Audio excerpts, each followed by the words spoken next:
Hello, it's Friday evening. This is over and over and over again. We're live, and this is the Europa League aftermath show.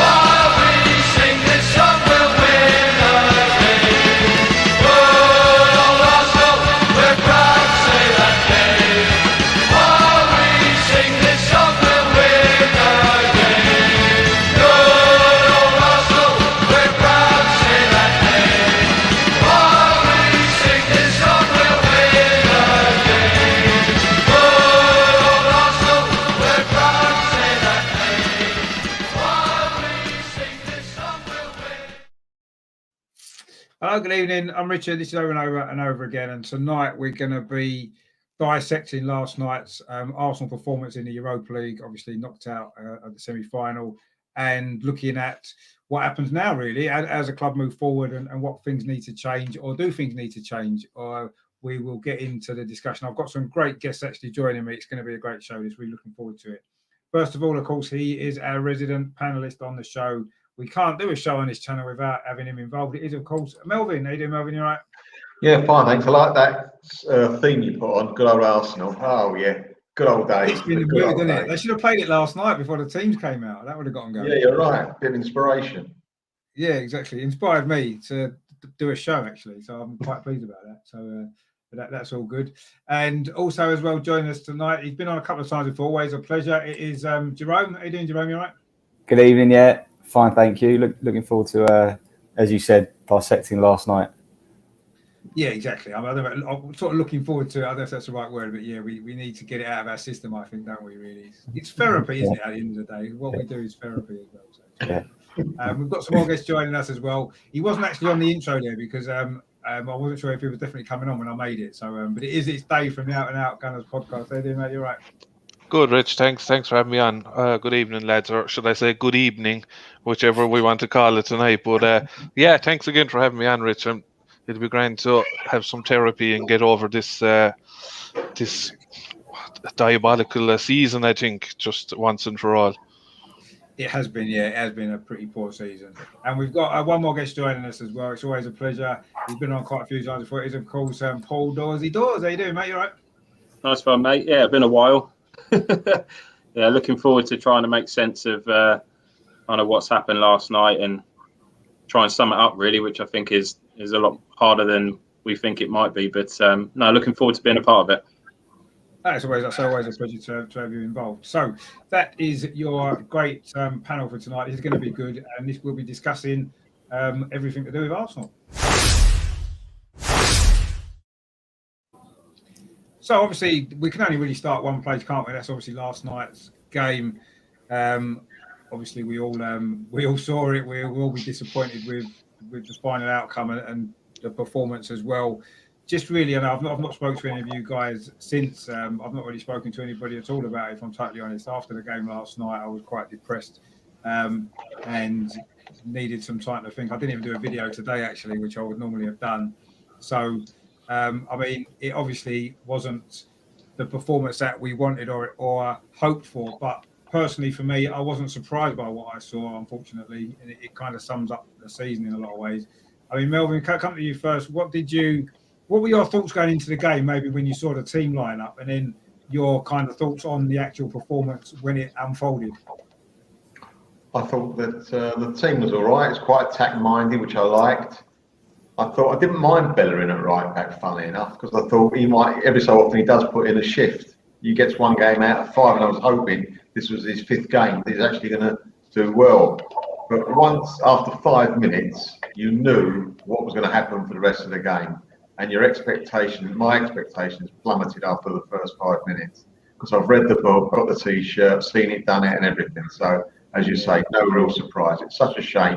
Because when we play at home and we win our games, it's normally when we start on the front foot, the first 10, 20 minutes, we can kill the other team, whoever they are. You know, we've done it with so many big teams as well over the last few seasons. But when we sit back at home like we're frightened to let in a goal at home, then you got no chance. I'm sorry. And we were actually lucky not to lose the game, let alone draw 0-0. Yeah, no. Got what we deserved, I'm afraid, gentlemen. Got what we deserved. Yeah, we did. I think certainly over the 2 legs, we definitely got all we deserved. I don't think there's any doubt the better team over the 2 games went through.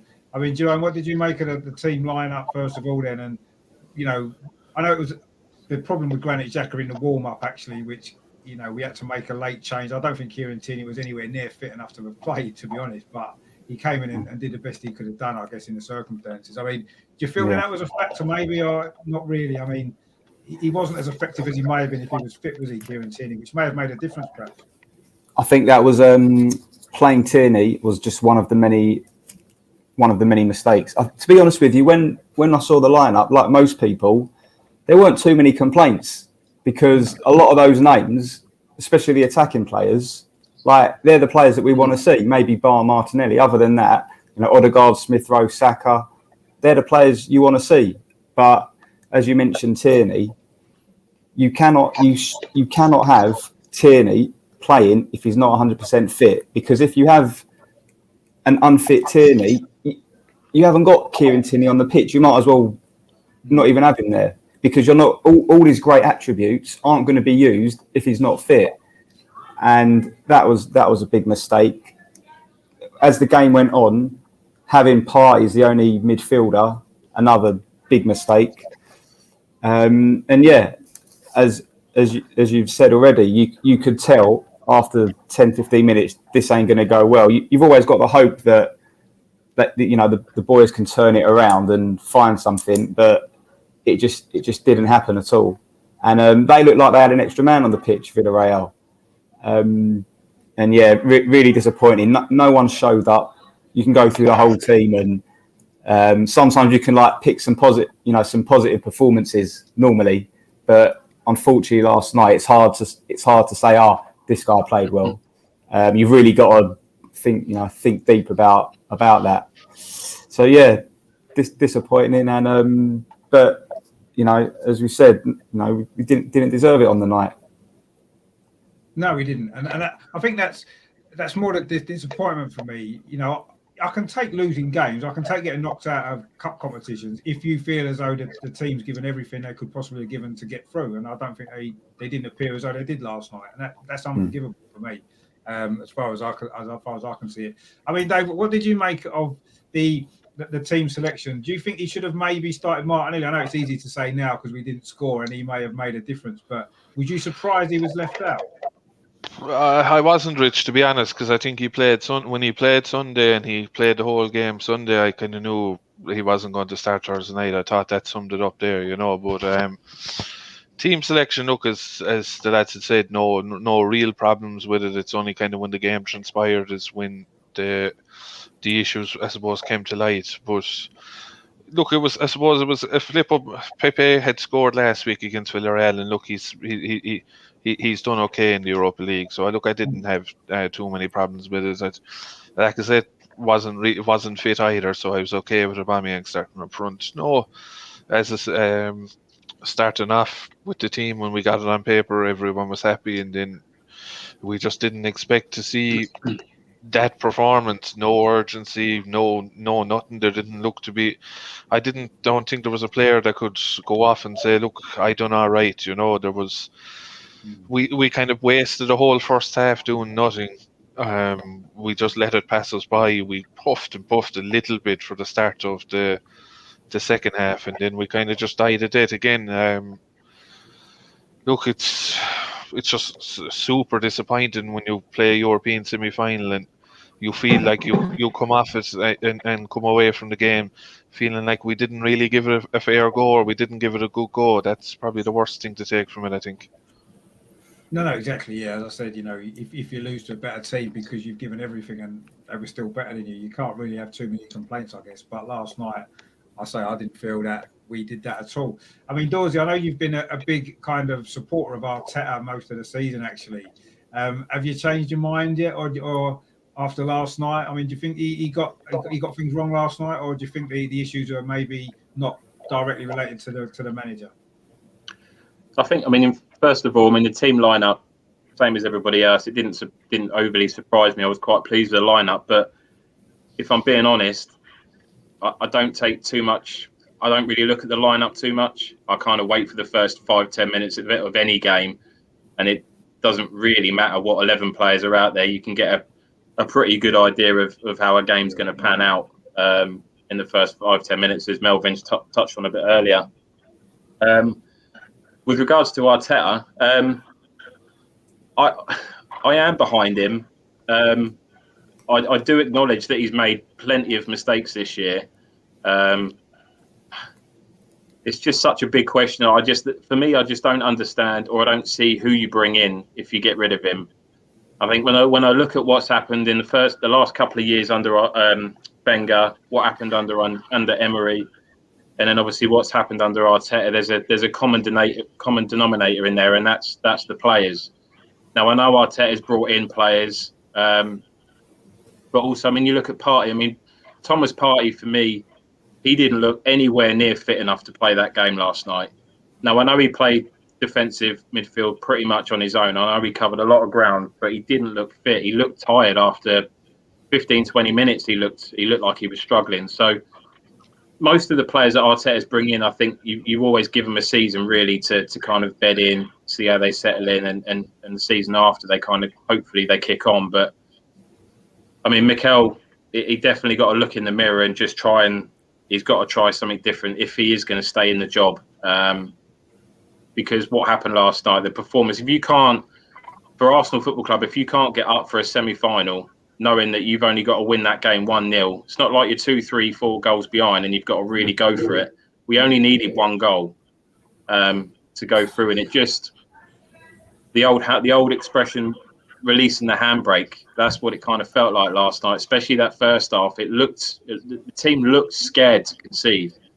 They looked. There was a lot of fear in the team, I felt, but the performance wasn't good enough. Like everybody said, we didn't deserve to go through over the course of the 2 legs.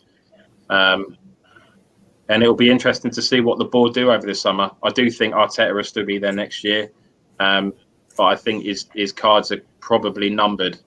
He's got to start the season pretty strongly if he's gonna see the end of it. Yeah, I mean, there's a couple of points there actually, which you said who could replace him. Well, yeah. I would say pretty much anybody else could replace him that's currently managing or not managing, that has managed previously. Personally, that's how I feel. I think there's plenty of managers out there that would be a better option at this moment in time. Whether we could get them to the other issue, I guess, and whether the board want to, pay out to get them, I guess. But in terms of the players as well, I mean, last night, how many of that starting 11 actually played in under Wenger? Probably 2 or 3, maybe. Yeah, there wasn't many of them at all. Yeah, not many of them. Aubameyang only got a half a season with Wenger, didn't he? So these are new players, and a lot of them didn't even play under Emery actually. And the attitude seems to be the same. I agree, but they're different players, and they've been coached by. There's been 3 different coaches in the last 2.5 years, isn't there now? Yeah. And the turnover of players, I think, has been quite high. When you look at it, players into the squad, into the first team, I know we've got a few young players come through, obviously ESR and Saka, that were at the club under Wenger, but didn't really break through until Unai Emery came, and they've really pushed on this season. But I don't know, I'm not really sure. I mean, I did want to actually touch on a little bit of Arteta's comments after the game. I don't know whether you guys listened to his interviews and his press conference afterwards. He seemed to be making a hell of a lot of excuses in terms of injuries, players not fit. I mean, I don't know whether he understands that in football, that's kind of part of the job. You're not always going to have all your best players 100% fit all the time when you need them. It's just life, isn't it?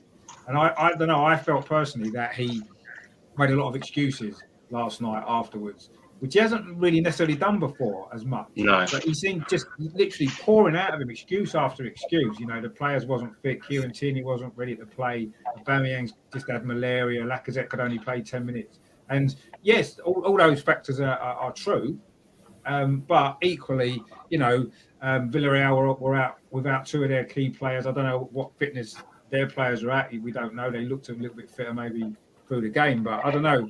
I wasn't happy with his excuses. I'd rather he just come out and maybe was honest and said, you know what, we wasn't good enough on the night, and just kind of left it at that rather than trying to find excuses for why it might have happened. I mean, what did you make of his comments, Melvin? Were you kind of surprised by it? I sort of was, because he doesn't normally do that, does he? Really, not to that degree.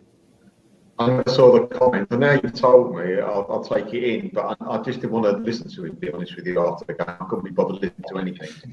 But if you make those comments, my answer would be, you don't pay players that are not fit. You mentioned the that are 100% fit. Don't play them. We haven't got a squad of 12 players. We had how many on the bench did we have? You know, Cedric. I'm not saying he's a left back, but he could have done a job. At least he's fit. You're talking about Aubameyang. If he's not fit, you've got Martinelli. Play him and bring Aubameyang on later if need be. And who's the other one that wasn't fit? You said. Lacazette. They never start with him anyway. So let's get rid of that one. You don't. If our squad means we've got 3 injured players we can't play, then I'm sorry, we shouldn't have the size squad we've got because the other players shouldn't be playing for us. They should be good enough to step up. The first 20 or 22 players should be good enough to step up. And we worried about 2 or 3 players not being 100% fit. Sorry, I'm not accepting that as any excuse. No, I'm not either. But that was what he was using. I mean, Joanne, what did you make of his comments after the game?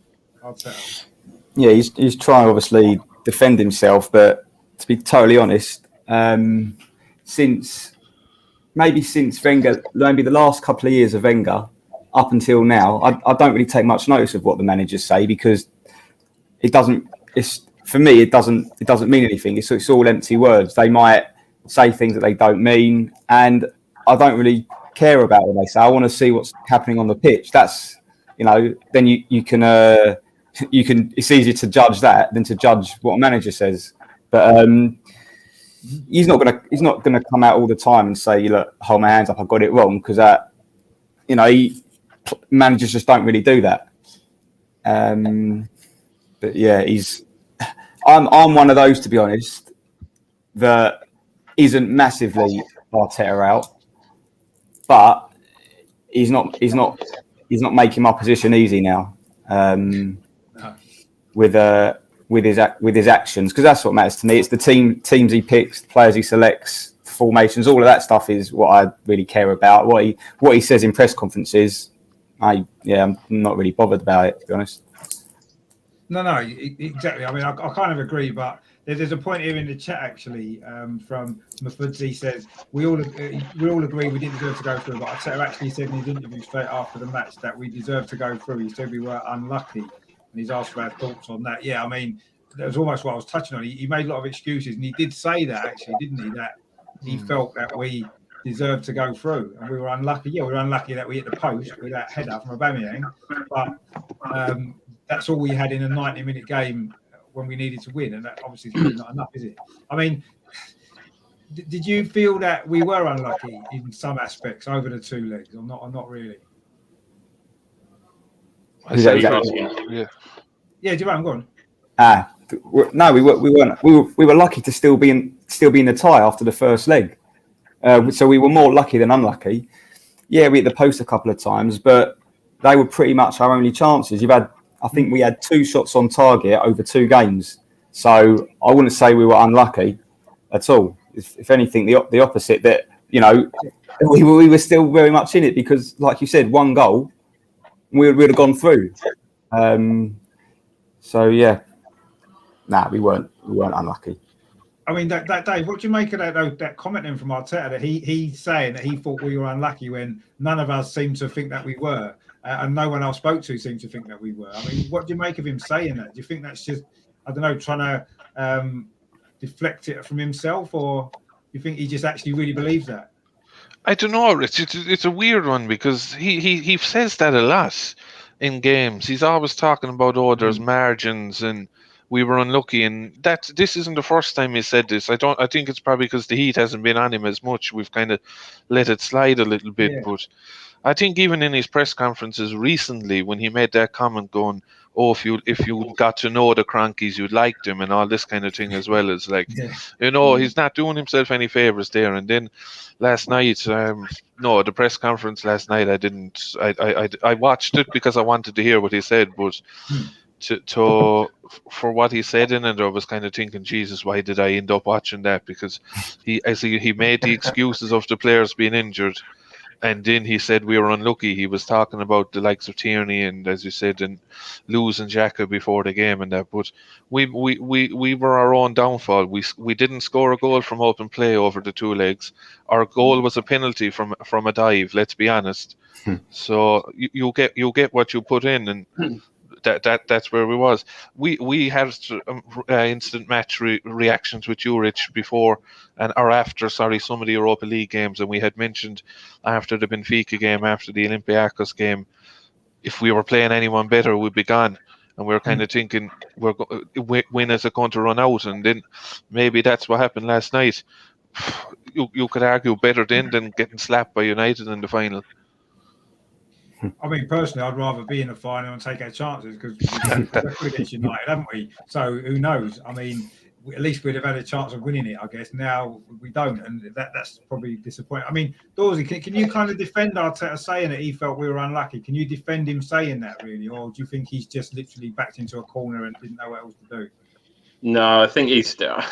Listen, I think a lot of... And you're right. I've been behind Arteta for a huge portion of this season. I've got to be honest. Over the last 2 or 3 months, that has weakened with some of the things I've seen. I think over the course of the 2 legs, a lot of it sits at his feet. He got it all wrong in the first leg with the false 9 formation. Just it wasn't going to work at all. He made the changes too late in the first leg.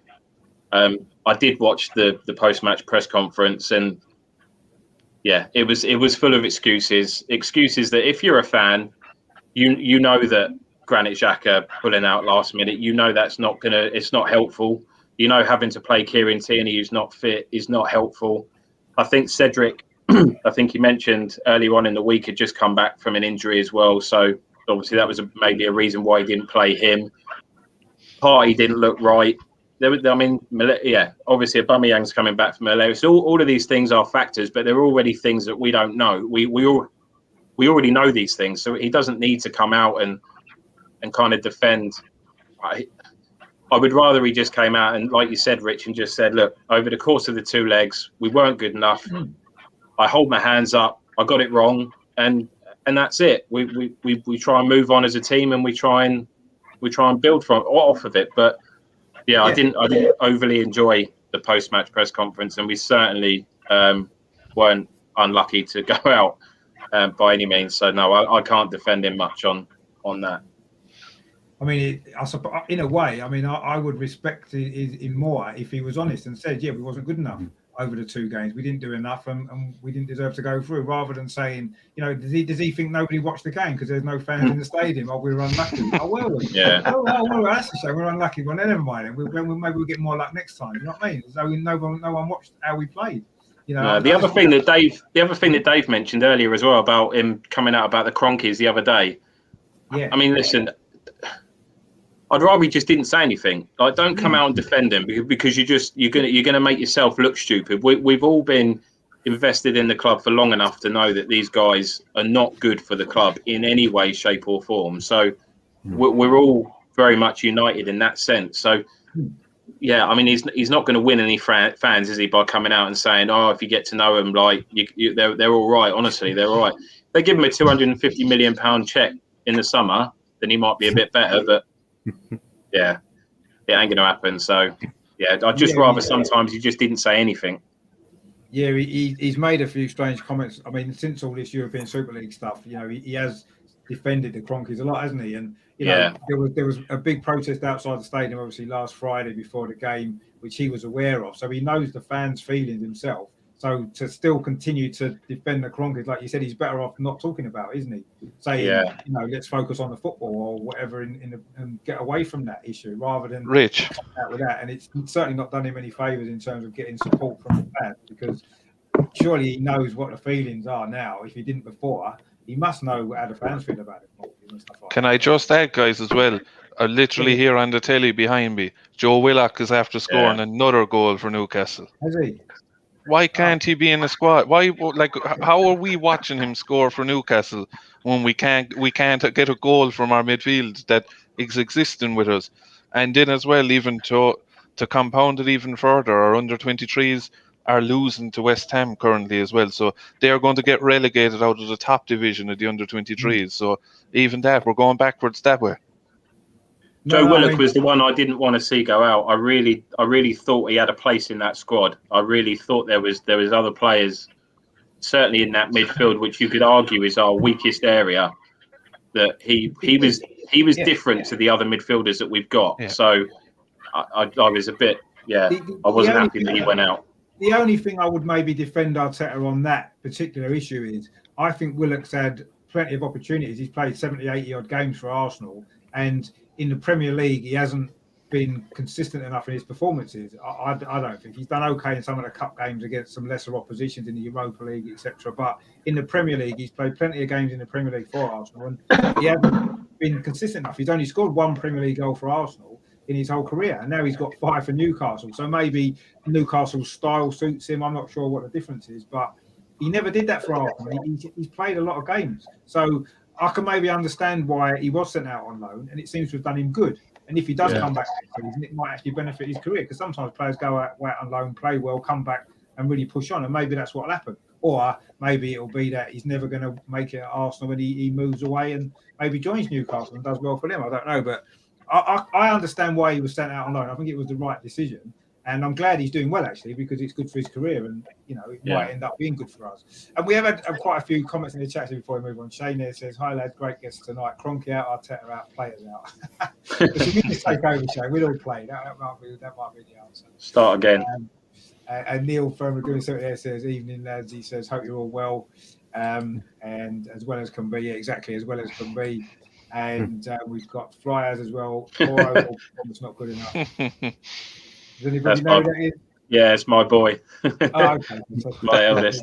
It's good that he's in the. Shouldn't be allowed boys, men and boys on the same. No, you shouldn't. Men and their sons on the same program, should it? That should be banned on the show. It's just not right, is it? What can you do? Not right at all. Neil says we lost a game in midfield, partly left isolated with ESR and Odegaard attacking. Although he said, correction, not attacking, moving forward. Well, yeah, that's probably about right.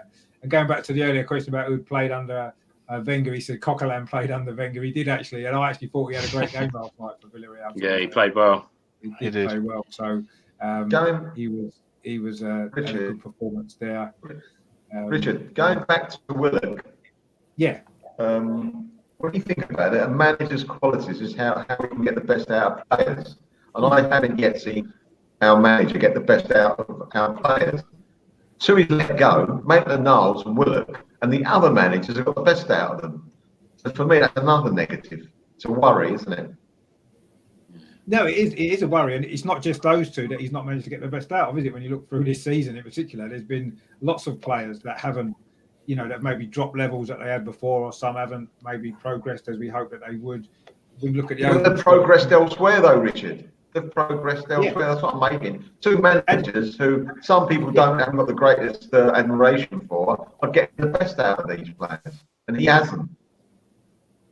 No, I totally agree with that, and that's been one of our biggest problems all season. I've been saying that a lot of the season with a lot of these players. They don't seem to be flourishing under Arteta, do they? For whatever reason, that needs to be looked at as well.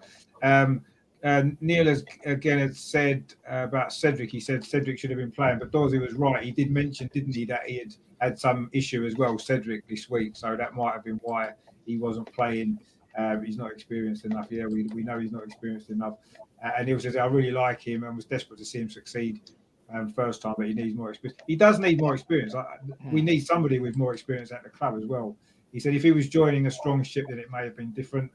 Clearly would have probably been, looking at what he did at Man City.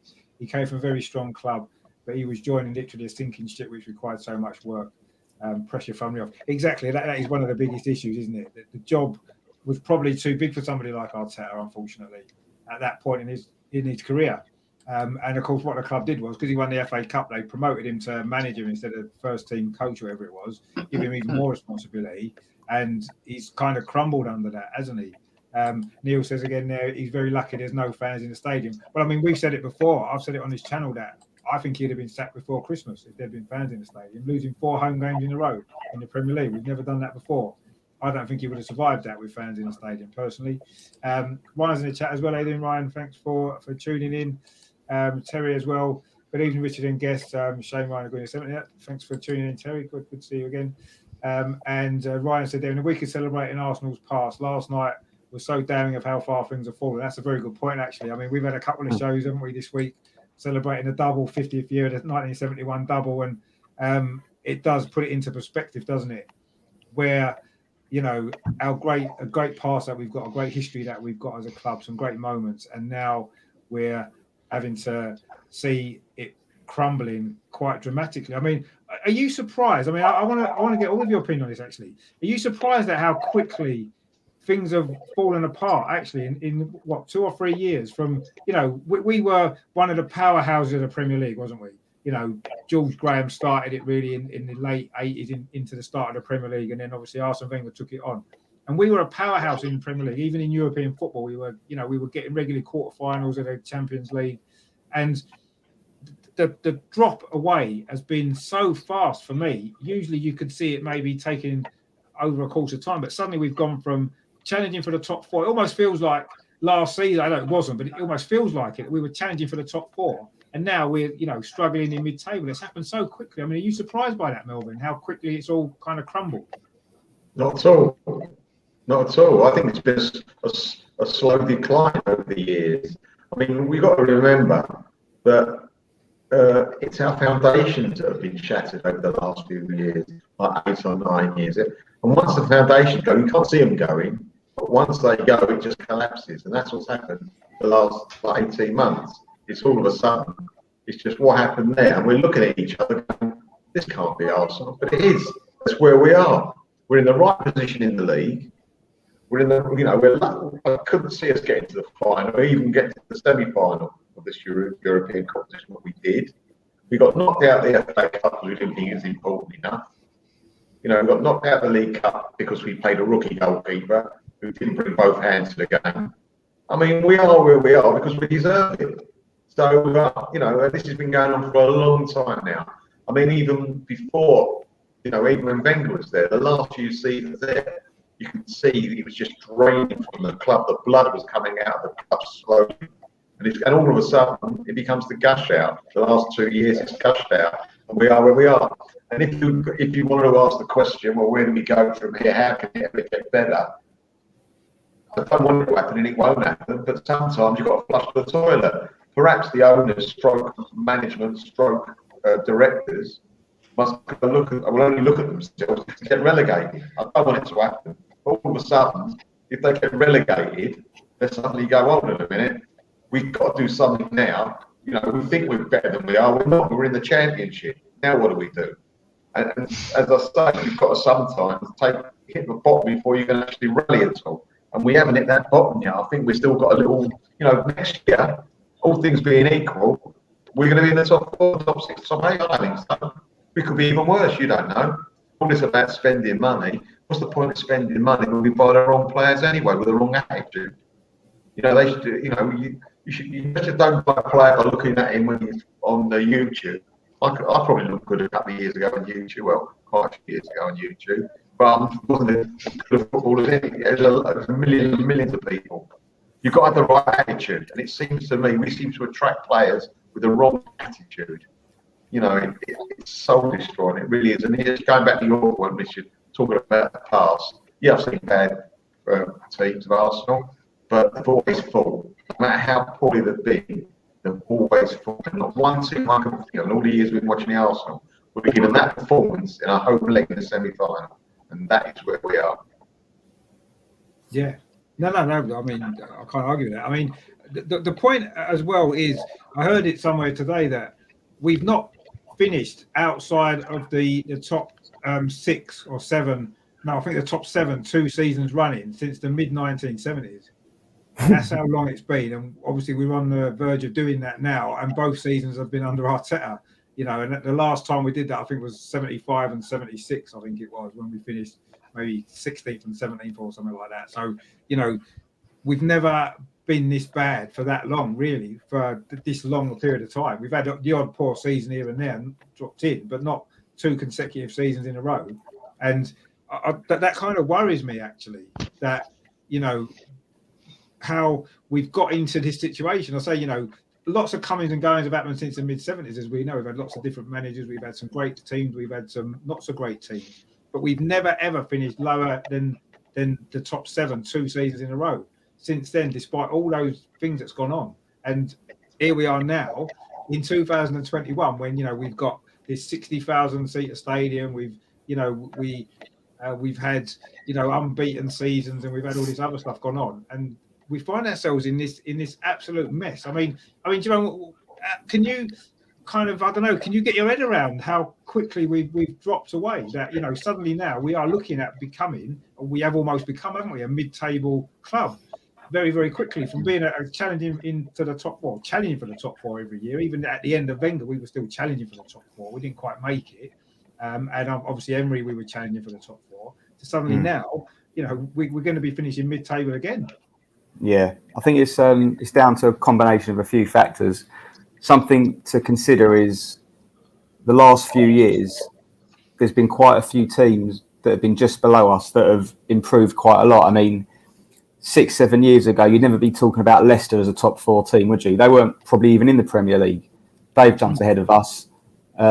Spurs, although you'd hate to say it, since when Pochettino came in, they sort of leapfrogged us. And so so that's happened. Our recruitment's just been. I think the main thing is the recruitment has been so poor. Obviously, there's been loads of changes upstairs as well, like the scout that came in from Michelin Tat, Sanlehi. There's just been so many factors.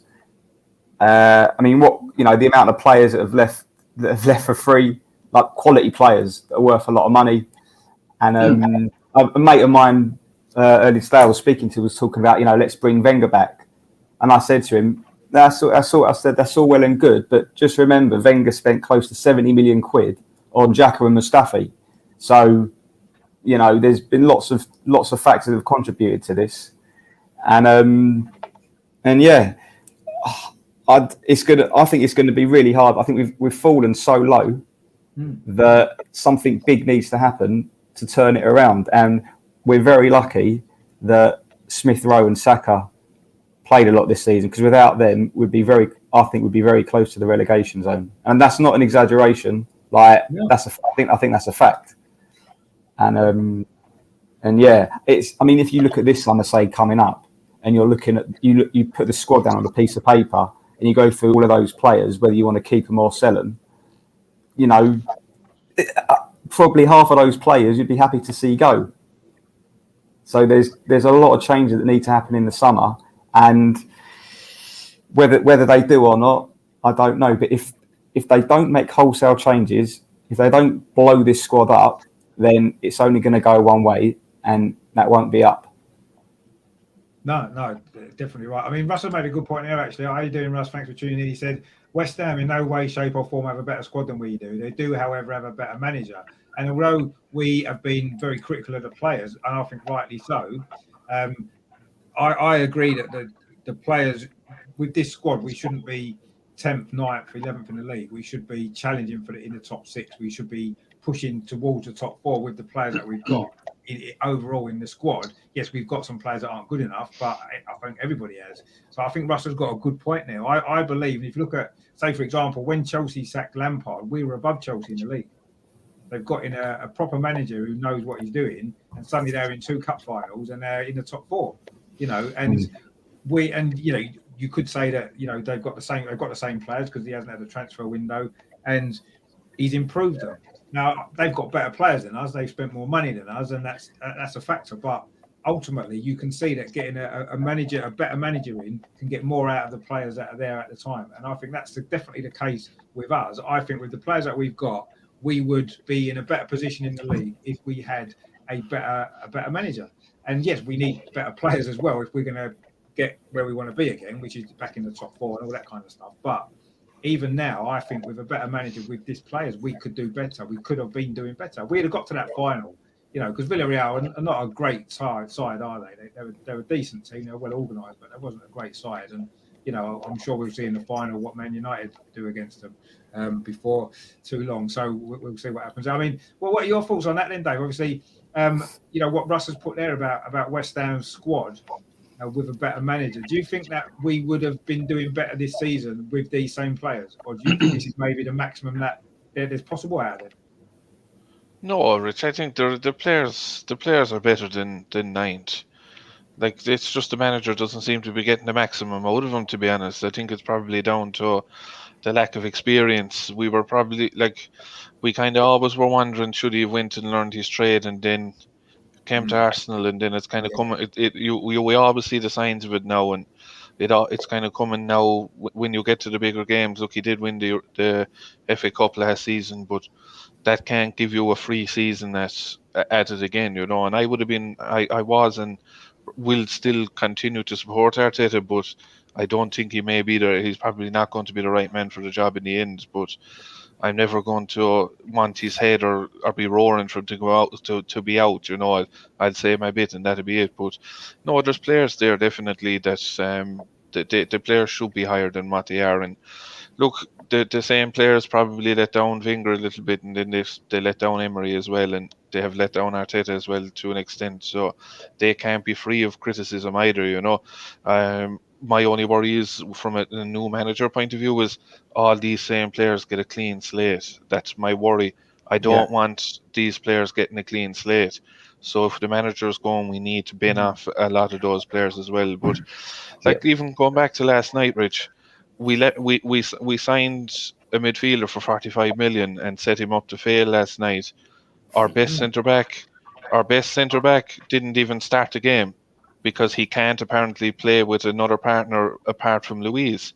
And we were looking at Mari and Holden. Look, they were okay. They didn't really have a whole pile to do, but still Villarreal had chances to win the game. But why isn't your best centre back playing that game last night? It's just, there's different things like that. Apparently you can play two left-footed centre backs together, but Pep Guardiola done it the other week with Nathan Ake and Laporte against Crystal Palace. Look, I know they're better players and they're and everything like that, but why?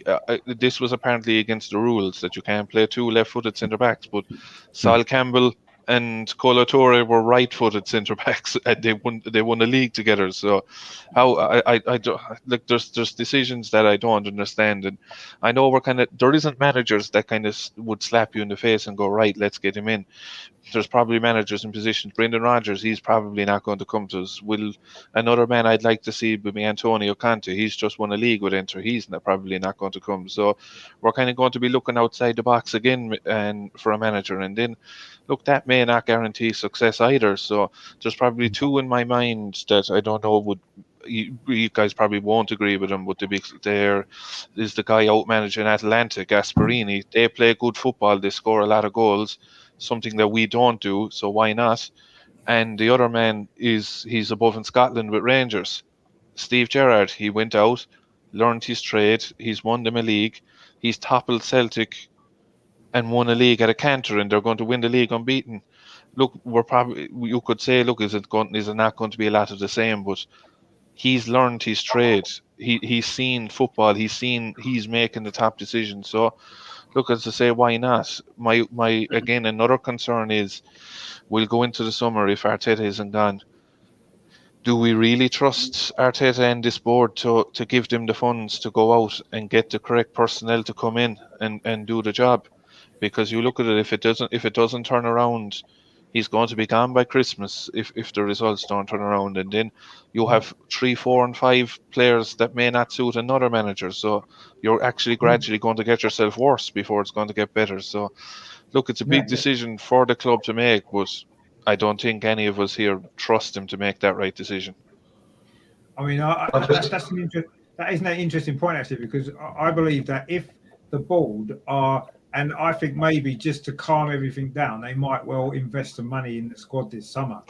If they don't make those big investments this summer, to me it proves they don't trust Arteta.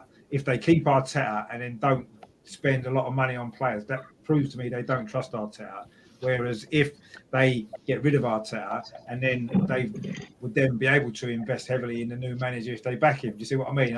It'd be interesting to see kind of how that plays out this summer. Actually, it'll be an interesting summer, definitely.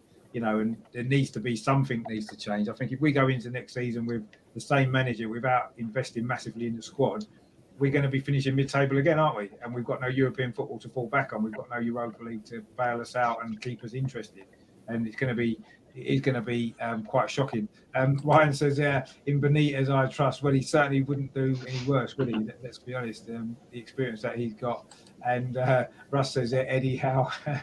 Not quite sure if Eddie Howe is the right man. And there's a question for you, Dave. There, did you think Graham Potter? What do you think of Graham Potter as a replacement? That's an interesting. Yeah, one. Rich. I like Graham Potter actually.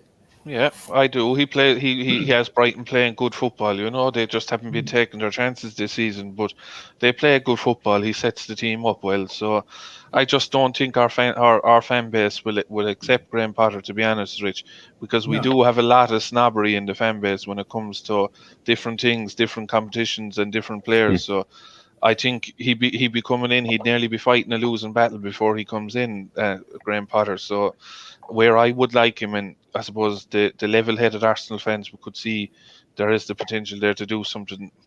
I don't know. He's nearly going to be, as I say, fighting a losing battle as soon as he comes in. So that will probably get on top of Graham Potter as well. No, I agree. I do feel that he wouldn't be the Arsenal fans. That's not the appointment that the majority of Arsenal fans would appreciate for that very reason, because he's at Brighton.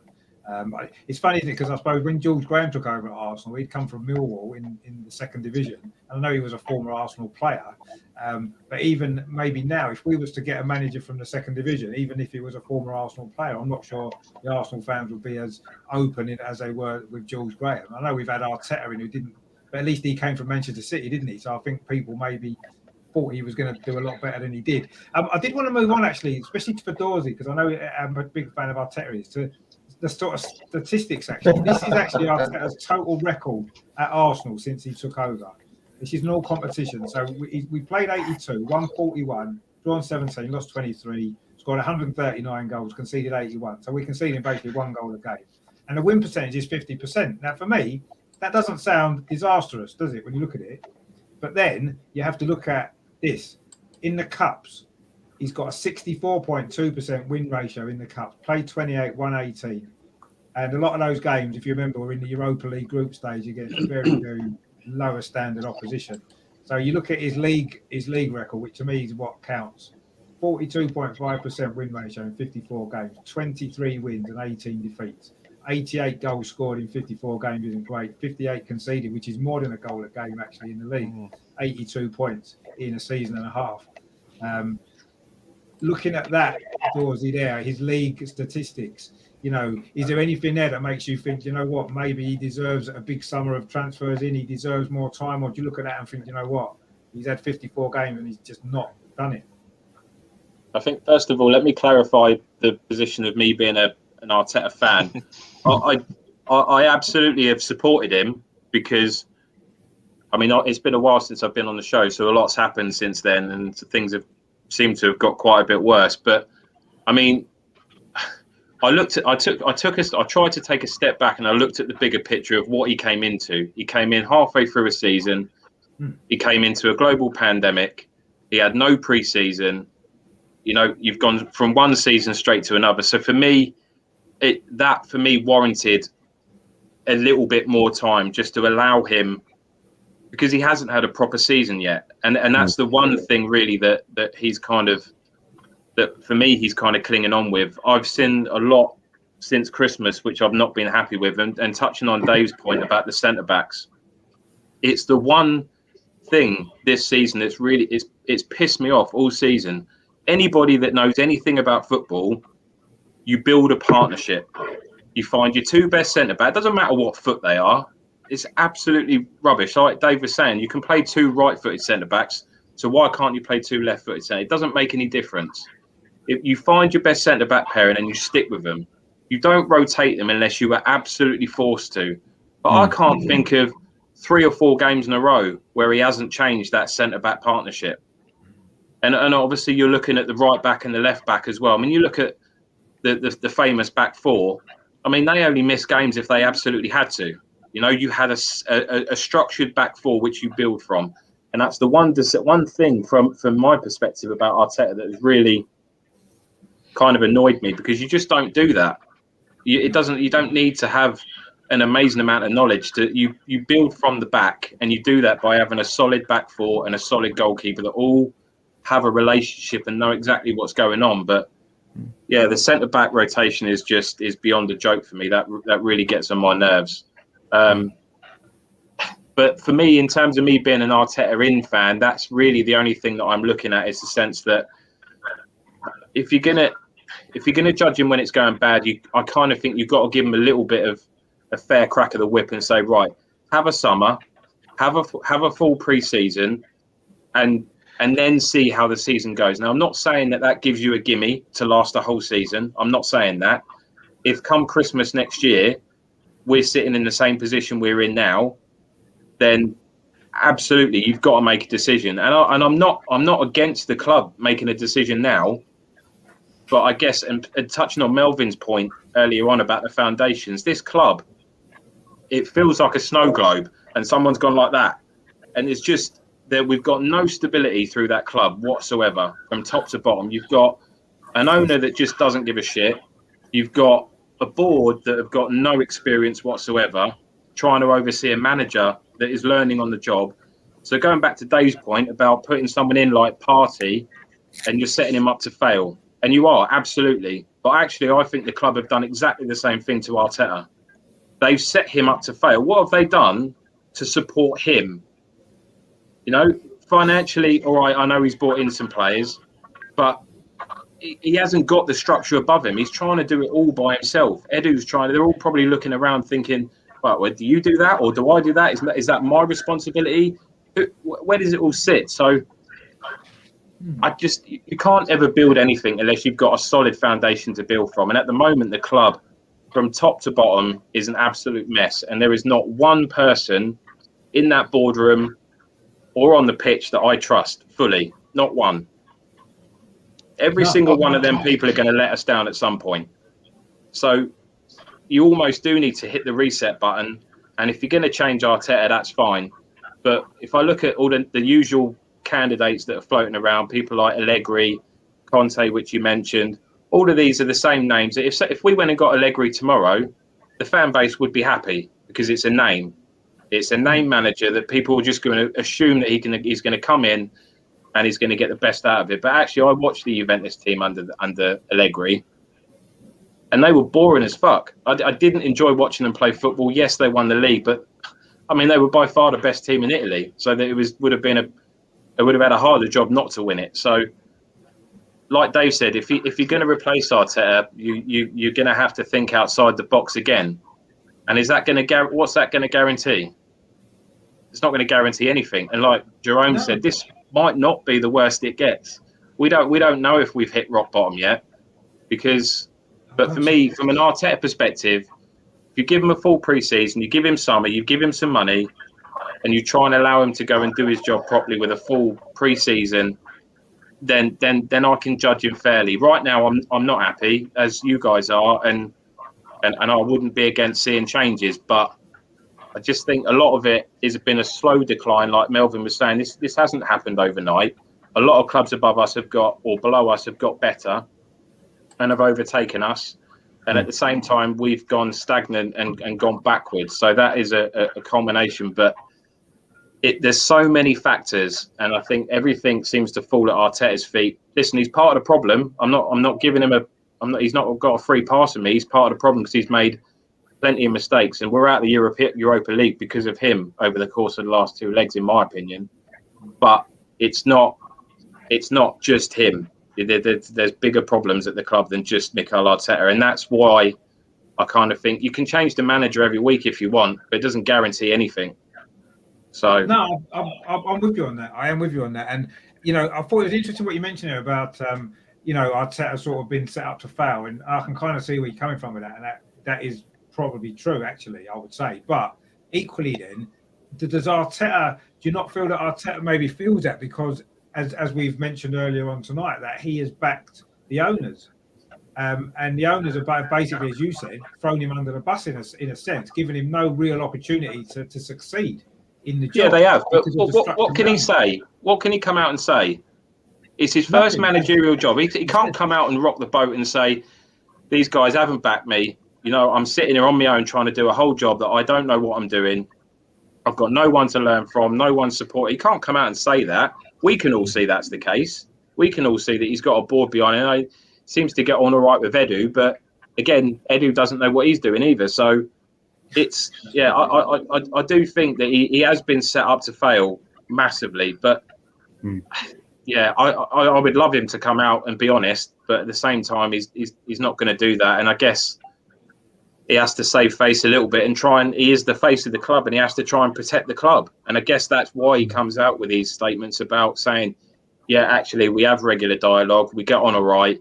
You know, I do feel supported. They're all the things that I guess you want to hear. You want to hear that there's a harmonious relationship behind the scenes, but we all know that's not the case. So for him, I just rather, and it's probably better for him, is he just says nothing about the Cronkies at all. He just keeps his mouth shut and just tries to get on with his job rather than come out and support them. Because, like I said earlier, he's not going to win any fans by coming out and saying, yeah, they're really nice guys. If you get to know them, actually, you'll really like them. Well, I'm never going to like them. They've been at the club long enough for me to know that they don't give a shit about the club. So, it's frustrating.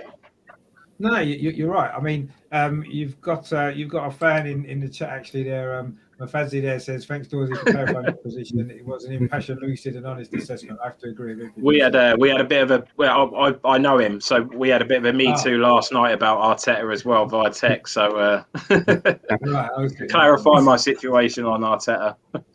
No, you know, and I don't necessarily think that you know, you are probably pretty much spot on as well, to be fair. But the only kind of negative side to that, or the opposite side to that, if you like, is the fact that every other manager in the Premier League has gone through the same over the last year and a half. And some managers have done better and some haven't. But if you look at the league table, really, when you look at the teams that have done well this season, they were teams that you'd have expected to do. It's only really Liverpool that have maybe dropped down from where you would have expected them to be. You know, and West Ham have maybe overperformed possibly. I mean, Leicester were in and around the top four before. Obviously, Man City, we know how good they are. Chelsea as well. I mean, Spurs have roughly, again, they're having a similar season to last year. They haven't gone down, you know, and it's only really Liverpool and probably us out of the top kind of 7 or 8 teams from last year that have seemed to have found all this whole situation so damaging to the results on the pitch, whereas others seem to have coped with it a lot better. The teams at the bottom were struggling before, they've been struggling again, so it hasn't really made a lot of difference to them, has it? Overall, when you look at the last few seasons where they were finishing in the league anyway. So, I mean, Sheffield United is perhaps another one, but I think there's a few other issues there, perhaps anyway. But I did find that interesting that you kind of, that you look at it in that way, which is good actually, because I think it's easy for everybody to maybe look at the results and the performances and not maybe, I don't know whether you guys listened to Aubameyang's interview before the game actually. His press conference that he did, and a lot of the problems that he was saying about, his family can't get to the games this season. They haven't been able to because of the travel restrictions, and that wouldn't just be him. That would be affecting a lot of players. And I don't think maybe as fans we've maybe thought about that too much. The effects of all this other stuff as well, not just on the players, but on other stuff as well outside. And maybe that has been a factor. And maybe you're right. And maybe Arteta hasn't dealt with that particularly well, and that's added to the problems that he clearly was going to have anyway, because of his inexperience and because of the problems at the club. And, maybe, I don't know. I mean, I know Melvin, I know you kind of was kind of swaying towards it being the end of the line. Has that maybe made you think a little bit differently about it? Or do you feel that actually this is the right time for us to be looking elsewhere still? I think we've got to look to improve. What worries me, if we come to the summer, and what Dave said about, it all depends who he buys, I think it's more important who he sells. I mean, last summer he had the chance to raise a few quid, Maitland-Niles, Bellerin, even Lacazette. You're talking about perhaps 60, 75 million there, right? He could have raised that money. Holding, he probably could have only loaned out. You never know, someone might have thought, well, I'll take a chance on him. But plenty of what he doesn't seem to get rid of the players. And that might be a problem this season as well. He's got to get rid of more this summer than he did last summer. And I can't see him doing that. He seems to hoard the players. He probably thinks, well, if we can't get the best out of them, I don't want anyone else to.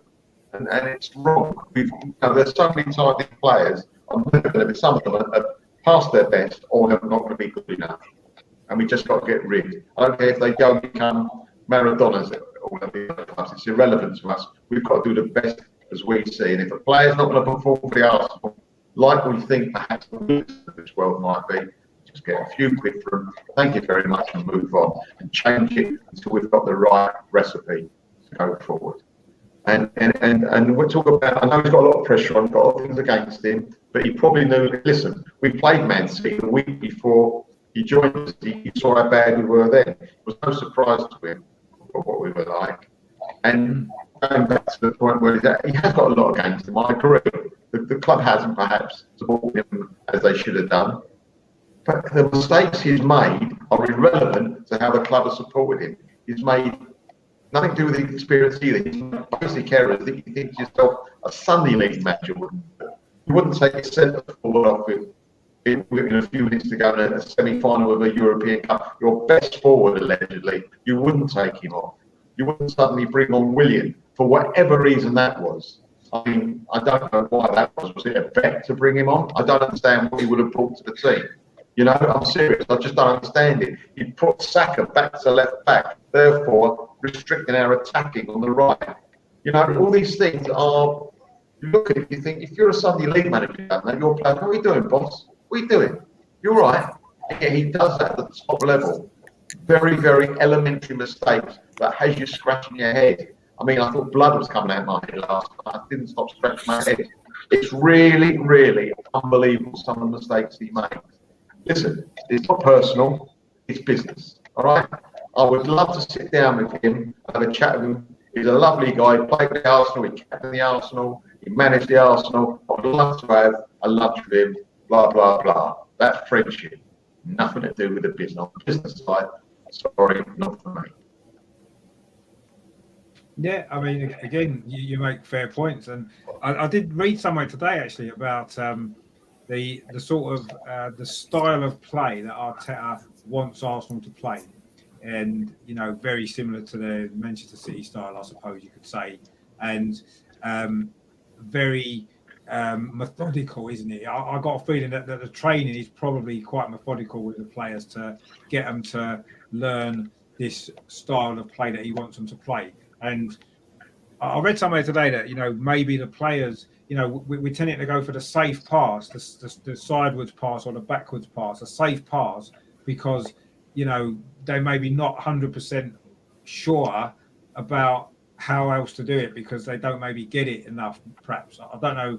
And it kind of made sense when I read it. I'm thinking, yeah, maybe that's true. Maybe the players are playing within themselves, or maybe they are going square passes and backwards passes because they don't quite get it properly and they don't want to make a mistake. You know, you're better off just giving a nice simple pass to somebody else, passing on the responsibility because you maybe don't understand or you're not able to maybe do exactly as you. I mean, Lacazette almost touched on it, didn't he, a few weeks ago when he said we didn't do what the manager wanted us to do. And is that because they're not able to do it, they don't get it, or is he overcomplicating it? Maybe is that what he's doing? I don't know. What do you think, Jerome? I know you've kind of been, like you said, you're a little bit on the fence with it, really, aren't you? Still with Arteta. I mean, do you think that maybe he's overcomplicating the tactics and just instead of just saying to the players, go out and, you know, express maybe, you know, a little bit of what Wenger used to do. He used to basically just say, just go and play your game, express yourself. Whereas I think with Arteta, he's restricting them, isn't he? And that's maybe why Willock suddenly come out of himself. Yeah, I think he's really trying to put his stamp on this group of players rather than letting the players play to their strengths. And obviously it's not working. It's not working at all. The more I think about it, I can't see him. I just can't see how he's going to last, to be honest. Like after sort of Christmas time, because if he's going to continue with this approach and being so like not robotic with his style of play, but so structured with everything, and a lot of these players stay, then it you know, it's not as if he's been here for 2 weeks and he's only had a few training sessions with his team. I mean, he's probably had hundreds of training sessions with these players, and yeah, I thought what Dawsey said before was really good, like in his defence, and I really agree with a lot of what he said. And I want it to be like, if he gets sacked, I want it to be like plainly obvious that there's no other option and he's got to go. Like, I think maybe me and Dawsey are trying to like give him sort of the benefit of the doubt a little bit. Yeah. I think we both want to see it work because, like Melvin said, like he's played for the club, he's captained the club.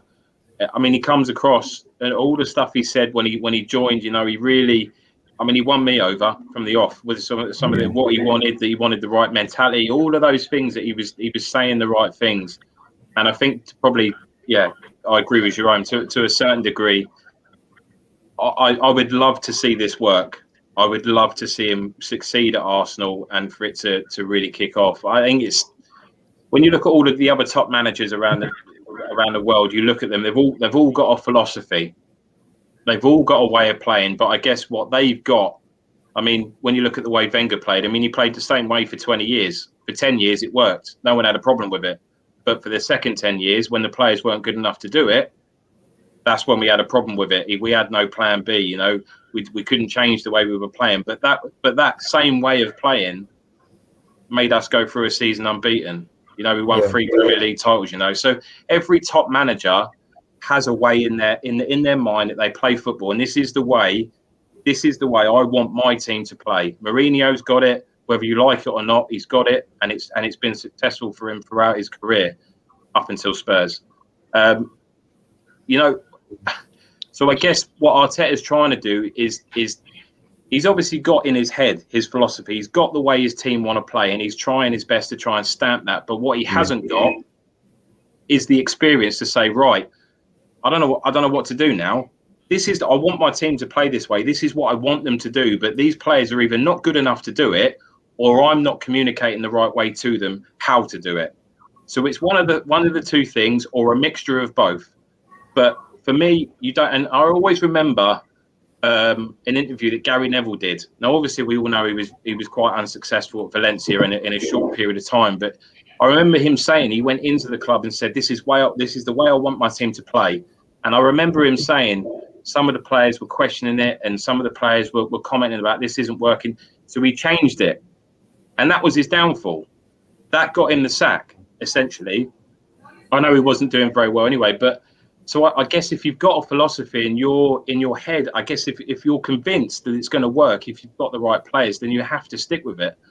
But what he hasn't got is the experience to know how to deal with that. He's got players that either can't do what they're asking him to do, or he's not giving it. He's not communicating it the right way. And I guess that's where it's coming unstuck, I suppose, to a certain degree. But whatever happens with Arteta, whether he stays, whether he goes, I am convinced that this experience will make him a hell of a lot stronger, a better coach, and he will learn a huge amount from his time at Arsenal, regardless of how long it lasts. So, but he's got to stick with his philosophy. All the top managers do. So, I don't know. Do you think if we get to the summer when Arteta will be in charge, look, we know that. Do you think maybe a couple of weeks off in the summer when he can kind of take a step back from it and maybe reflect on everything that's happened and maybe kind of think it over again, because as we say, we were last season into this season and he kind of really hasn't ever had a kind of a chance to kind of take a step back from it. Do you think he might benefit from maybe taking that little bit of a step back and go kind of just reassess the situation again and then kind of come back maybe with a more an open mind? Yeah, definitely. I mean, that will help because it's pretty much been non-stop since the day you walk through the door. He's not really had a chance to take a step back and kind of look at the bigger picture. But I guess for me, when I look at the kind of players that he's trying to bring in, people like Kieran Tierney, I mean, he's probably everybody's favourite player at the minute. He's got the right mentality. He works his socks off for the shirt. You can see how much he means to the fans. And you look at someone like Thomas Partey, which... yes, so far he hasn't lived up to what anybody was hoping us. But for me, you always get that first season to settle in. He's had injuries. I do think he's going to come good. And I just look at those two, and Gabriel as well, another player, big, strong centre back. Which these are the players that we've been crying out for years. We've never replaced Patrick Vieira. And Thomas Partey, although I would probably never compare him to be as good as Patrick Vieira, but he's the closest we've ever come to replacing him, in my opinion. So I just look at it and I just think if these are the kind of guys that Mikel wants to bring in, then I'm all for it. You know, these are the players that I want to see. I want to see players that want to fight for this shirt. I want to see players. And you mentioned about Xhaka earlier on, and I know he gets a lot of stick. And listen, again, I'm not his biggest fan, but that guy's a machine. You know, when was the last time? I know he pulled up with an injury because he got stamped on the other day. But apart from that, when was the last time he missed a game? You know, he's a constant. He's a constant throughout the team. And for me, the last 3 or 4 games that he's played left back, we have massively missed him in midfield. And I think if you have a fit Kieran Tierney last night, a fully fit Kieran Tierney with Granit Xhaka next to Partey, for me, I think that game changes quite significantly. So you can be a Xhaka fan or not, but we miss him when he's not there. It's a fact. But I don't know. I don't know what the right answer is. You know, there is no right answer. You change him, you're not guaranteed anything changes.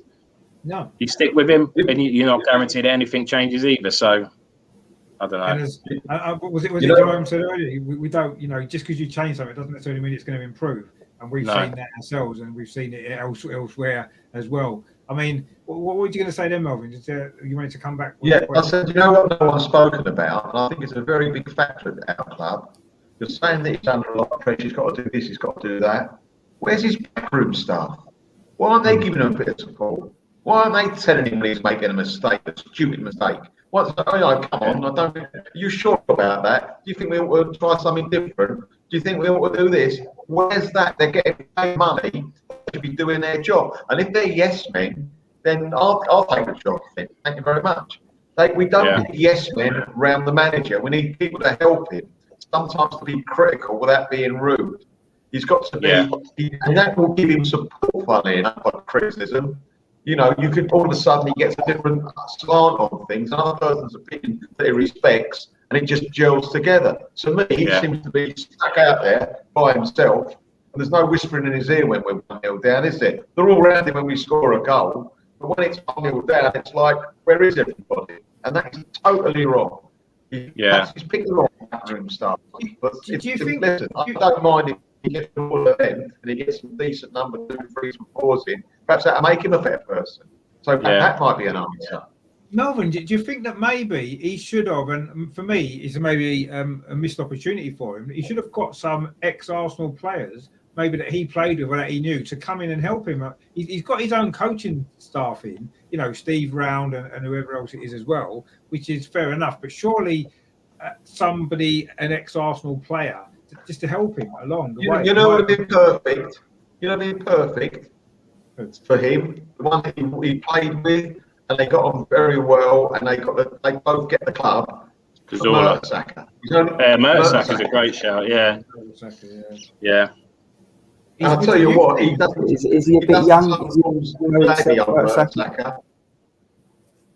He doesn't stuff false gladly, that geezer, I'm telling you. He will stay as it is. Yeah, and I think he understands football clearly. He understands the game. A leader. Yeah, he's a leader. Yeah, exactly. And no, that's a good shout actually. And you know, why hasn't he done that? This is what I don't understand. Why he's not got ex-Arsenal players. Him being an ex-Arsenal player himself, it doesn't make sense to me why you wouldn't do that.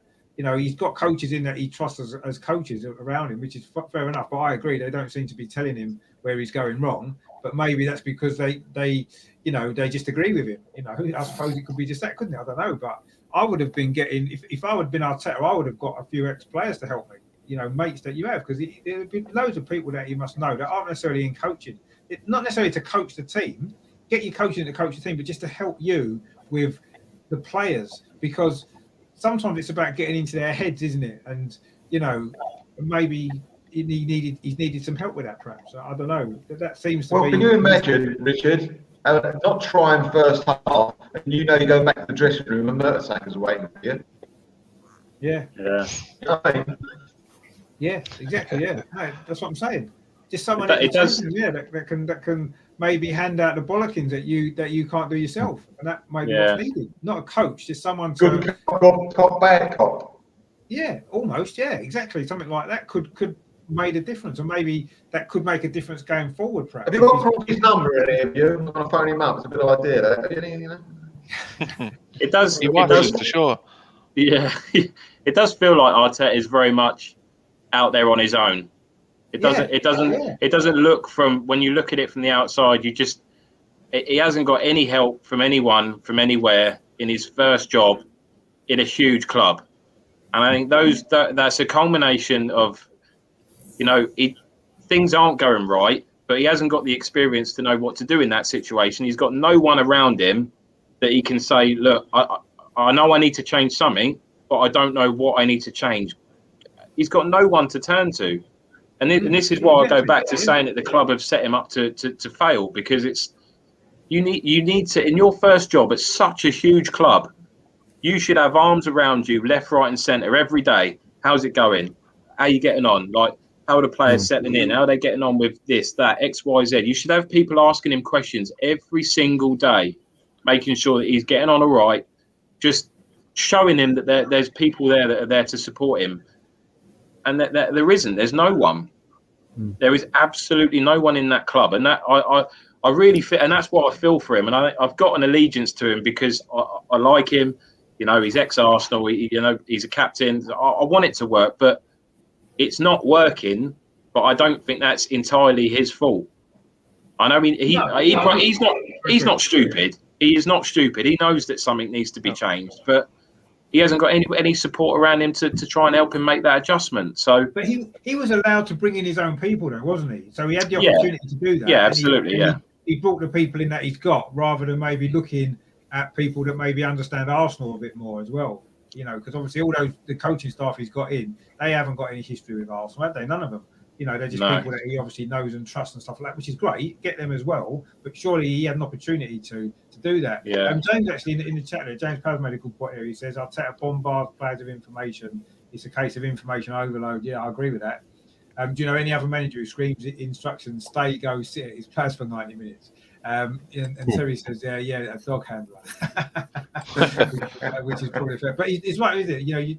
That is what Arteta's doing. I think I saw a video once of Thierry Henry doing exactly the same when he was at where was it? I saw that video. Yeah, I saw that.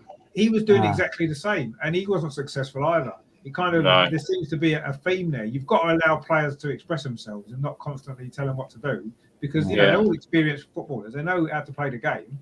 And yes, you want them to fit into your system. I understand that, but you've got to allow them a little bit of freedom, and I don't think Arteta does enough. And I think that's probably why. And maybe he's got the coaching staff around him who fully support his ideas 100%, and maybe that's why he's got them. Rather than how many times last night, and this bugged me at least 10 times, that we kind of have even a remote chance of a counter attack. They give the ball to Pepe, he gets past the halfway line and then stops. How many times did that happen last night? And he cut back and he either played the ball backwards or he played it into the middle. And I just think, and I know maybe once he gets up to the final third, maybe there might not have been a support there. But that's not his problem. That's Aubameyang's problem for not being up there. That's Saka's problem for not being up there, Get up to the final third, get the ball in the box. And if they're not in there, you've done your job. And that bugged the life out of me. But that goes back to your point earlier, Rich, about not making the right decision and being scared to be brave and to make that final pass that might not work, but if it does, they're scared to do that, and it really frustrated me last night. I mean, the one time last night when Pepe did do that, it led to that header from Aubameyang which hit the post because he drove forward, Bellerin overlapped, he played the ball forward to Bellerin put a cross in, and we nearly scored. And if we'd done that, like you said, if we'd done that a lot more often in that game, we would have had other opportunities, and one of them would probably have ended up going in, and we may well have won. But we were too conservative with the way that we attacked, and not just last night. Massively, I think that's been in general, actually. And James says there his ego is engulfing him, and I agree with that as well, actually. Now, go on, Melvin. I can understand midfielders, defenders not wishing to take chances with certain passes. But the amount of times Pepe got the ball wide and he had one player to beat and he turned around and gave it back. I've never seen a winger do that. I've seen other style people do that. I've seen midfielders do that. It drives me mad. I can half understand it to get confidence. But if you're a winger and you ain't got the confidence to beat one player and he's got a lot of skill, then you've got to go off the pitch. In fact, I only saw it once, but I thought in the first minute he got the ball on the byline. He had a chance of putting a cross in the first minute, and he dawdled on it for some reason, like showboating. I don't want that for him. I thought it was one of his worst games he had for us last time, actually. You know, nobody played well, I agree, but I thought he was one of the really, really poor performers last night. He underperformed, even at his level. I thought it was shocking what he did last night. I'm surprised the manager didn't bring him off a lot. Did he take him off at all last night? Did he stay on? I can't even remember if he stayed on. Anyway, he shouldn't have got 45 minutes, in my opinion, the way he was playing last night. He just, one of those games where he just didn't have it at all. Didn't know what he was doing. He was more defensive than he was attacking. And that's what he's there for. So I think he was fortunate to play however minutes he played. He might have played 80 or 90, I don't know. But he shouldn't have played for us. Shouldn't have come out second half. No way. No, I agree. Gary says there from DWTT, the fact we only makes, I'm sure you mean subs before 60 minutes due to injury, red card seems limited. 70 and 80 minute subs seem too late to make a change, especially for this team. Yeah, we do make changes too late. It's almost like he wants to overly trust the players to get it right eventually, and by the time he's realised that they're not going to do it, he makes the changes and it's too late to actually have an effect on the game often. And Gary again says Arteta has not owned a ball management structure above him and assistant coaches that are actually helping him, but is he even asking for help? And that's an interesting point. We sort of touched on it a little bit just a minute ago. Is he doing that? Has he asked for help? Has he asked to maybe, get other people in to help him out? Or is he happy with the structure he's got? And maybe he's looking at the players just not doing it. We're not sure, are we? Because I don't suppose we'll really know that, because I doubt he's going to come out publicly and say that, is he? We don't know what's going on behind the scenes, I guess. We'll have to see, because what changes he makes or what changes are made over the summer. And Russ says there, Arteta's been a manager 18 months and he seems to have learnt nothing. Well, yeah, no, that's a fair point. He has been a manager 18 months now, and he doesn't seem to have. He seems to be making the same constant mistakes time and time again, doesn't he? So that suggests he isn't learning, and that's worrying, isn't it? Because we want him to improve. Obviously, we need him to improve because of the position that we are in the league and how this season's gone. So he has to improve, but he doesn't seem to be showing signs that the penny's dropping. And he's suddenly thinking to himself, this is what I need to do differently. And some of the comments he's made actually yesterday and today, I don't know, maybe the penny is dropping now. We'll have to see what happens in the future, but I'm not convinced yet, I must admit. Terry says there, what's the excuse for our terrible passing? It ain't as if we're pinging the ball around at speed. Well, no, that's true. We're playing slowly and we still can't get – I mean, some of Thomas Partey's passing, actually, you've got to say, he's just – pinging 40-yard ball out straight out for a throw-in. He does it constantly, doesn't he? I'm not quite sure what's going on with him, actually. But that's players, I mean, I know obviously the manager sets him up like that, but if a player can't make a 10, 15-yard pass, then I agree. Yeah. You can't lay that at the foot of the manager. No, I agree. And I'm not saying every single problem that we've had this season is down to Arteta, because it clearly isn't. There's a lot more issues than that. But as you've mentioned before, and I totally agree, he's got to take the responsibility that is his fault, and he's got to make changes to improve that going forward. And yes, the players need to be better, and maybe we need to change the players. I mean, I wanted to come on before we finish. Actually, we do still. I know we don't want to think about it, but we have actually got 4 games left this season still in the Premier League, and I'm sure none of us are particularly bothered about those 4 games. Now, usually, any other season, you'd look at the games, you'd think, right, we've got West Brom at home. They're basically relegated, 3 points, no problem. We've got Crystal Palace, who got nothing to play for, muddling along in mid-table, 3 points. We've got Chelsea, who have got 2 cup finals to prepare for. They're going to rest and rotate their team, 3 points. And then we've got Brighton, who by the time we play them last game of the season, are safe. They've got nothing to play for, 3 points. There you go, 4 wins in a row. Any other season, you'd say that's what's going to happen. This season, I don't think we're going to win any of them games. I've got to be honest. I mean, what are you guys feeling about the rest of the season? Do you think these 4 games are important for the future, or do you think it's just a matter of let's just get them played and be done with, and who cares? What are you thinking, Melvin? Do you think that maybe Arteta can maybe show that he is maybe learning a few things, throw a few of the kids in for these games? What do you think we should do? No, there are opportunities to show us what he's made of. I've worked kids into some of the European games, some of the games where he's had them on the bench. We've been well ahead of the team and we could afford to bring some on 15 minutes. I mean, Balogun, I'm not saying he's the great. I've never seen him play, but it seems like we're willing to give this kid a big contract, and he can't even get on the bench. And when the only time he does come on the bench, we're like 3 or 4 up with 10 minutes to go. We won't bring him on. So it's like, no, nothing's going to change the next 4 games, are they? I mean, I think about the opposite. I think if he suddenly changes it the last 4 games, it proves that he's been doing it wrong, and he admits he's doing it wrong. I just think it's more of the same. All he'd do is just probably now pick the players that are 100% fit, because it doesn't matter. The result really doesn't matter now. So he won't take chances of really injured players getting really injured. I mean, you're saying that we're looking at, we used to look at these teams, 3 points there, 3 points there. I bet these teams are looking at us and going, 3 points there. Yeah, exactly, yeah. Oh, yeah, they will be, yeah, definitely. They'll be looking at us and thinking it's 3 points. No, but I say in any other season in the past, we would have said that's 4 points. And unfortunately now it's not like that. I mean, Jerome, what are your kind of thoughts on these last 4 games, and how sort of seriously are we going to be taking them, or do you think it's an opportunity to maybe start building for next season, which is what we've got to focus on now, really? Yeah. So from my point of view, I would feel better and see it as a positive if what Arteta does is only play the players that he thinks have got a future at the club. So, for example, if you're thinking of selling Bellerin, don't play Bellerin in any of these games. It's pointless. As you said, the season's finished. Who else is there? I don't know. Leno? He's probably going to... Pardon? Leno, he apparently wants out. Yeah, if you're going to sell Leno, don't play him. There's no point. I mean, I wanted to see this earlier on in the season, to be honest, but he's obviously... He's rotated so much. He's played everyone, basically. Apart from Nelson. Yeah, apart from Reece Nelson. Lacazette. If you're going to sell Lacazette, don't play him. Pointless. But I don't think he'll do that. I think we'll see the likes of Willian. You'll see Bellerin. We'll see. That's my fear, is that he won't do that. But if he does do that and doesn't play the players that he's going to get rid of, then I'll think, yeah, maybe he's learnt something, and that will give me a bit of hope for the future with him.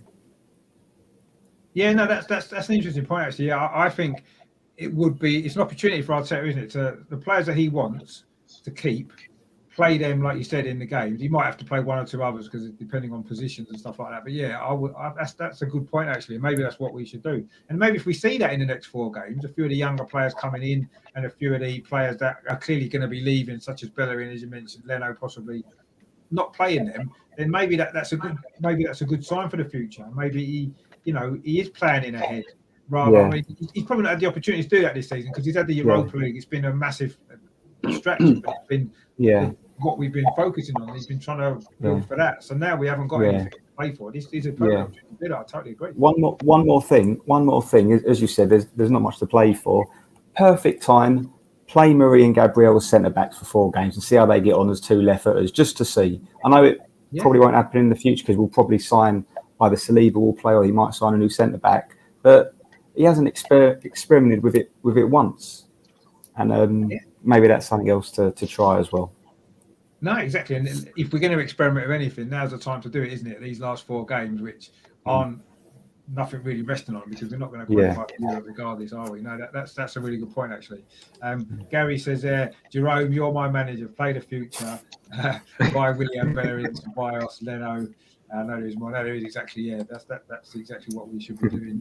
And Terry says we could easily get rid of every player apart from our 5 youngsters. I don't think we would miss them. No, we wouldn't. I certainly wouldn't miss half of them. I've got to be honest, without a shadow of a doubt. James says our goal ratio tells you how devoid of confidence we are as a team, and a manager must take the plaudits for that. No, exactly. And Tommy as well. Thanks for tuning in. Tommy says a good manager would make players better. Unfortunately, our better players have got worse under Arteta, and you can't really argue with that. Unfortunately, it's pretty much a fact, isn't it? That's where we are. I mean, what about you? What about yourself, Dave? What are you making of these last 4 games? What would you like to see us do, other than maybe win at least one of them? I suppose. Maybe 2 of them. Possibly. Yeah. Look, just kind of put plans in place for next season, Rich. Just maybe do kind of if you're thinking of things that you want to try out. Look, now's the time. I think, as well as give Saka a break. I think if he wasn't even play Saka between now and the end of the season, I wouldn't be overly worried about that. He's overplayed as it is, and Freddie Lumberg said it in his interview or on the analysis last night. Those kids are playing too many games, so maybe give him and Smith Rowe the time out for the rest of the season if needs be, and let them refresh, recharge the batteries, and come back again next season. I wouldn't be totally against that. It's, as Jerome says as well, play the players that you see a future with. Give Balogun a run. We're probably going to sell Nketiah, so give Balogun and Nketiah minutes. Just don't play Willian at all. Another thing as well from last night is, Rich, we needed a goal. Aubameyang was sitting on the bench and we had Nketiah and Willian on. Like how in a semi-final when you need a goal is your best striker sitting on the bench and Willian and Nketiah are on the field and you're searching for a goal? It's beyond me. But look, it's a chance, I suppose, to try a couple of things out, and surely he knows kind of what players he wants and who he's going to keep between now and the summer and going forward as well. And then look, put your plans there and take it into next season. I'd actually play Matt Ryan for the last 4 games of the season as well. I don't like Leno's attitude, maybe even the whole season and even recently as well, so I don't think he's had anything to worry about, so he's kind of fell into like a false sense of security. So let Matt Ryan in, let him play the few games.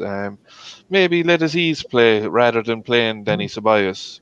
That maybe could be something we could do as well, give Martinelli the game. So it's a chance. Look, it's a free hit for the last 4 games of the season. The fans aren't going to get overly worried, and look, his job is probably going to be safe going into the summer anyway. So just go kind of experiment with it and see where you go for the summer and beyond. Yeah, no. I mean, I suppose the only kind of downside to that maybe is if we did lose all 4 games, for example, because of the experiments that he does, and we finish 13th or 14th in the league, that's not going to look good on Arteta's CV anyway, is it? I guess as well. So there is a downside to experimenting too much. But who's to say that making these changes, playing the young players, is going to make the results worse? They can't get a lot worse. Let's be honest. So what's there to lose? I'm sure we won't. We certainly won't play as poorly as we have done, certainly at home, for the last few games. I mean, what about yourself, Dorsey? What's your kind of thoughts on these last 4 games? What would you like to see happen?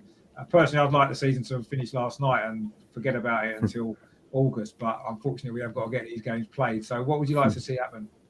Yeah, I'd be the same, Rich. I'd prefer they just weren't ahead of us and we didn't have to play them. But actually, I think these 4 games are huge. Not just for Arteta. I would like to see what Jerome said. I would like to see you play the players that have got a future at the club. Anyone else the Danny Ceballos of this world, if Odegaard, if we haven't got any chance of signing him, don't play him. Any of these players that you can't see in an Arsenal shirt next year, leave them out. That's what I'd like to see. But actually, I think he's in a little bit of a lose-lose situation. If he experiments and he brings in some youngsters, he mixes it up a little bit, and it works. Say we win the last 4 games and he's mixed it up, he's brought some other players in, he's tweaked the formation or something, and it works for the last 4 games. Everyone's going to get on his back and wonder why he didn't do that earlier on in the season. First of all, if he does that, if he experiments and he brings people in and we lose those 4 games, and like you say, we finish below mid-table, then like you say, that looks even worse, and the fans are going to be on his back. So I actually think probably what will happen is not necessarily what I want to see, but he'll carry on the way it is. And he'll carry on picking the players that he's been continuing to pick, and he'll do the same thing for the last 4 games because that's the safest bet for him. Because if he mixes it up too much and it goes either way, he's going to get a certain amount of stick either way, regardless of whether it goes well and we end up winning these last 4 games. People say, well, where's that team been? Where's that team that's gone away to Chelsea and beaten them? It doesn't matter that they're in 2 cup finals. They still need to make sure that they got top 4 for next year. So they're still going to want to beat us. They're still going to need those 3 points against us. So that Chelsea game is not by any means a gimme. They're still going to want to win that. So I don't see us winning that game at all. We're lucky to get a point. But I don't think either way he wins to a certain degree, regardless of what he does. I would like to see him mix it up a little bit. I agree with, I can't remember, it was about, I think it was Dave actually, it said about Leno's attitude. That interview he did when Martinez left and he said, I am the number one, I was the number, like, that's come back to bite him on the arse massively, because actually I think as much as he's a good shot stopper, he's awful with his feet. And maybe that, I mean, some of that has to fall with Arteta as well, and just says that if you haven't got a goalkeeper that can play with his feet, don't play it out from the back. But we've obviously continued to do that. But actually, I wouldn't. He's one of the ones I wouldn't be too fussed if we lost, because one, you'll get half decent money for him. Yeah. Two, I'm not saying that Matt Ryan's an adequate replacement, but if he's available on a free, I would certainly keep hold of him, because from what I've seen of him, he's a decent number two, if nothing else. You know, I think there was talks of the goalkeeper from Ajax today as well. I see Charles Watson. He's not a dope fan, though, isn't he? He's not even. I mean, why are you looking at him in the first place? You know, we've got enough people like they just. I mean, stay away from players like that. Try and find some people that are a safe bet. You know, but so Leno, I wouldn't be that bothered about if I don't see him in an Arsenal shirt again. If I'm being completely honest, you know, and again with Matt Ryan. You know he's an Arsenal fan. You know he cares about the club. So you certainly, at least nothing else, you know he's going to give everything he's got. And if he's not good enough, he's not good enough. But at least if you play in between the now and the end of the season, you know he hasn't down tools. You know he's going to give absolutely everything to try and do his best. So leave him in goal for the rest of the season. I agree with Bellerin. I like him as a person. I like him because he's been at the club for so long. I like him because he gets the club. But the bottom line is he's not good enough, and that injury seems to have made a huge impact on his career, unfortunately, which is a real shame, because he's not the player that he was. So if he goes, I wish him nothing but the best. But don't rotate the centre backs. Pick two centre backs and play them for the last 4 games. Try and build something. I don't even care who they are. I don't even care if it's Mari and Louise. I don't give a shit what 2 centre backs play. Just pick 2 and stick with them. I prefer it to be Gabriel. Surely it's got to be 2 that are going to be here next season, though. No, of course. I would prefer it to be Gabriel and whoever you want to stick alongside him. Luiz is. I actually would probably give David Luiz another year, because I think he's good around the club, if nothing else. But the other 3, it's a toss of a coin, really. It's, you know. I don't know.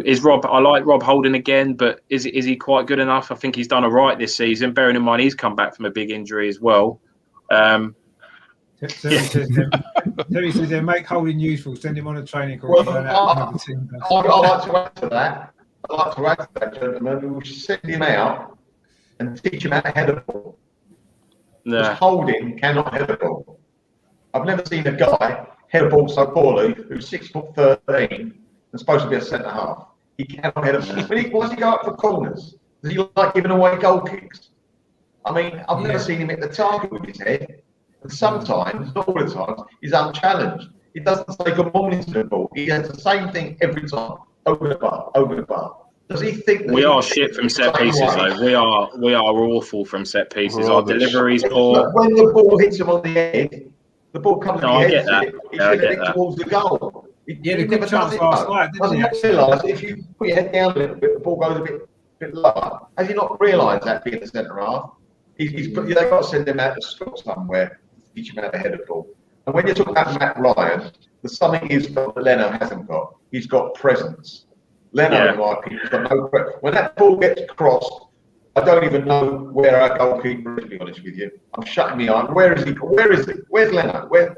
Ryan, he takes command of that box. Right, I haven't seen a lot of him. He might be a shocking shot stopper, but what I like about it is that the defence got a goalie that commands the area. That's the first sign that he can have confidence. And I think what Leno does, I'd swap him now. Ryan for Leno, I'd take all day long. Yeah, I would. And I think what Leno does is he makes those spectacular saves that most of the time probably masks how good a goalkeeper someone is. If you can make a few saves like that throughout a season, and everybody automatically assumes that you're a world-class goalkeeper, when maybe that's not the case. And I completely agree with what you just said, Melvin. He's got absolutely no presence whatsoever in that box. And yeah, for me, if someone came in with a decent offer, I would certainly listen to it and use that money elsewhere. I agree as well. Yeah, I quite like Matt Ryan. Actually, I think he's a decent keeper, as Melvin said. I do. Yeah. Trust him. He comes and gets the ball, and he's better with it at his feet as well. Actually, so he probably suits the system better as well, and he knows. And he'll command the back four. He will constantly speak to that back four. They did the video, didn't they, of the under the mic or whatever they call it. And he's constantly talking. He can talk in different languages. He communicates with people in Spanish. What more do you want from a goalkeeper than someone that can communicate with your back four?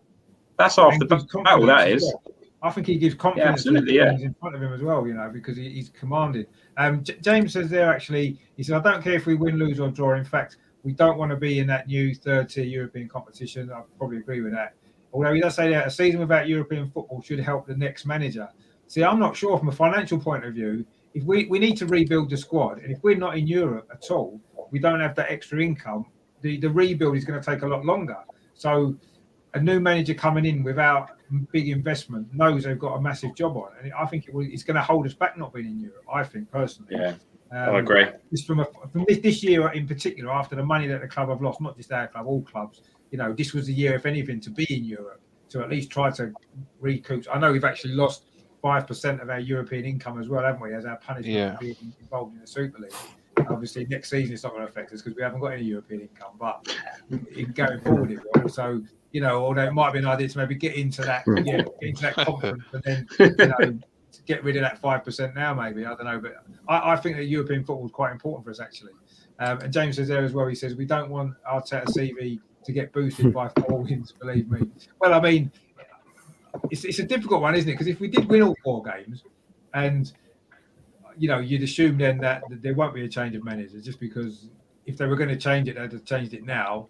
And if we lose all 4 games, and you can see at the end of the season, yes, they probably would get rid of him if we finished 13th or something. But if we won all 4 games and we finished 8th again, we probably wouldn't. Get rid of him. Perhaps Gary says there. He said to Dorsey, he says Arteta needs to do what's best for the team in the future. If he's confident in his plan, then he shouldn't care what the fans think. He won't make us happy no matter what he does. Well, he'd made us a bit happy if he'd won last night, I suppose. But I completely agree with that. But it's I mean, it'd be interesting to see what he does. Well, I've got a question for you guys, actually, if you don't mind. I'm actually, and I know not being in Europe, I know it's not great for the club, right? It's the worst possible time, like you just said, Rich, for us to be outside of Europe. Yeah.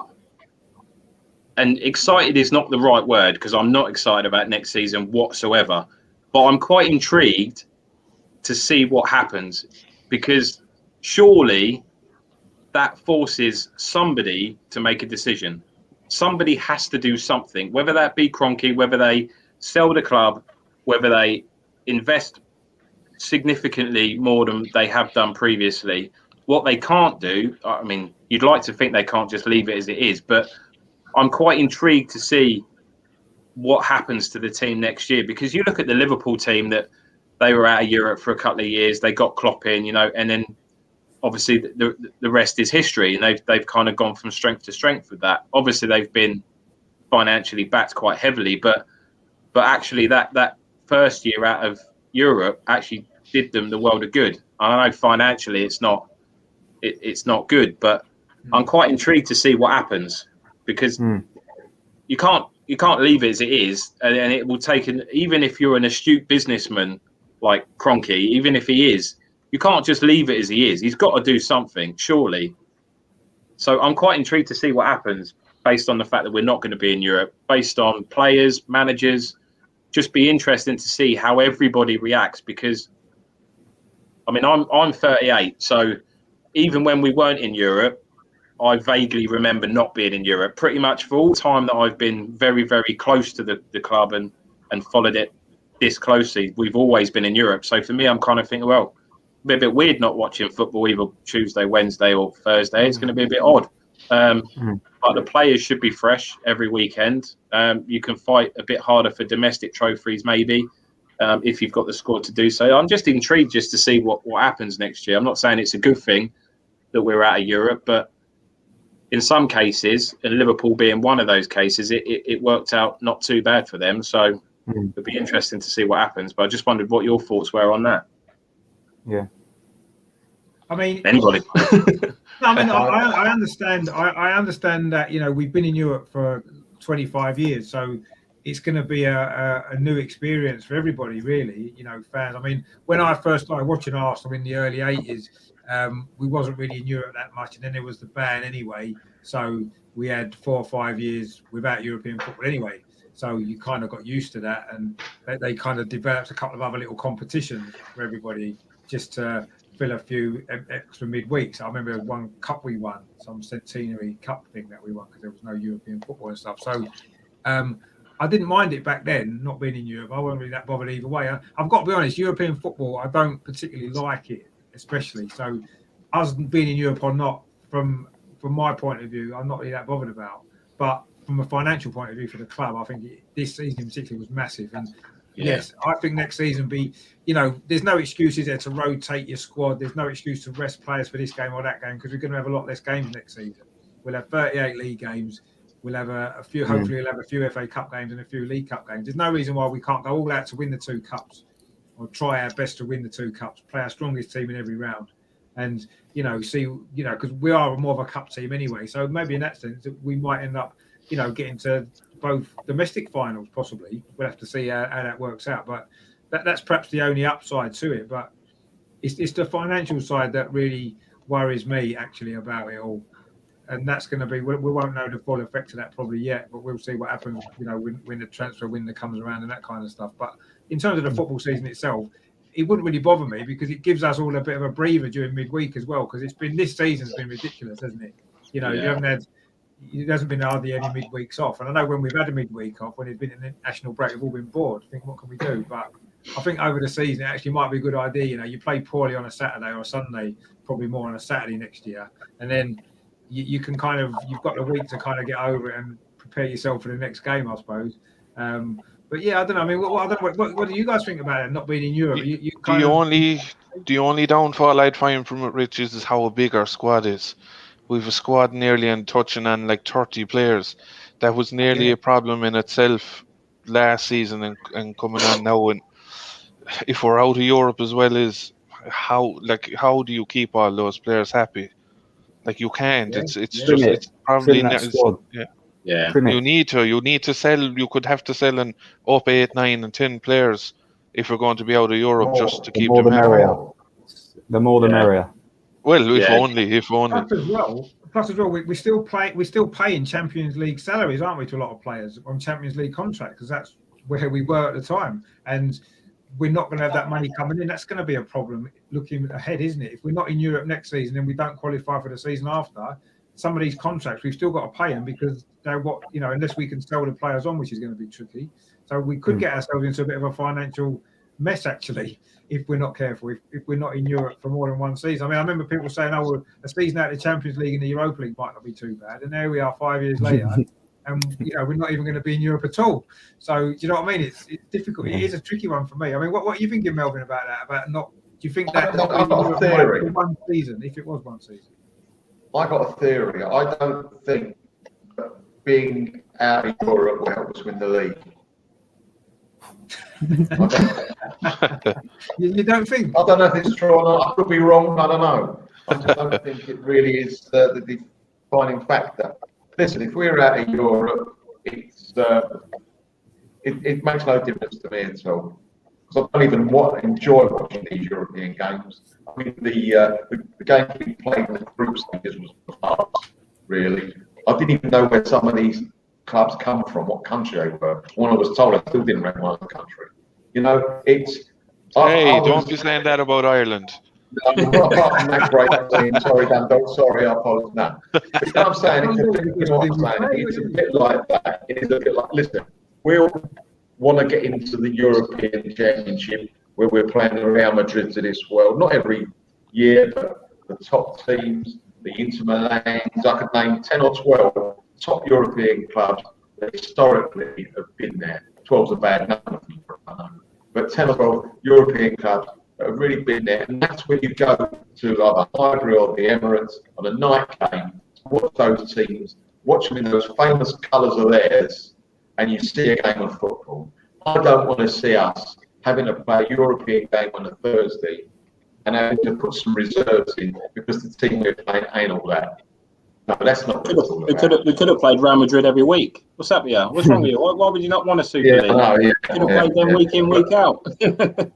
We'll be begging to get back in it now, won't we, for next season? Like I said, I don't want to play them every week. But European football, to me, as it was getting through to a situation where you're going to play a tip top. You're rubbing shoulders with the creme de la creme.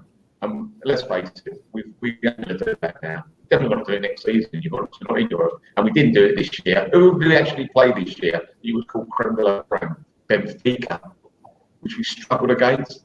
I mean, Benfica are well known. They're famous. They're not one of the... Exactly, Rich. I agree. Yeah. But they're not one of the, what I would call, the real top, quality European clubs. No, we didn't. They're not the pedigree of the of some of those clubs, and that's why I won't miss not playing the European games. No, that's aggravation for me.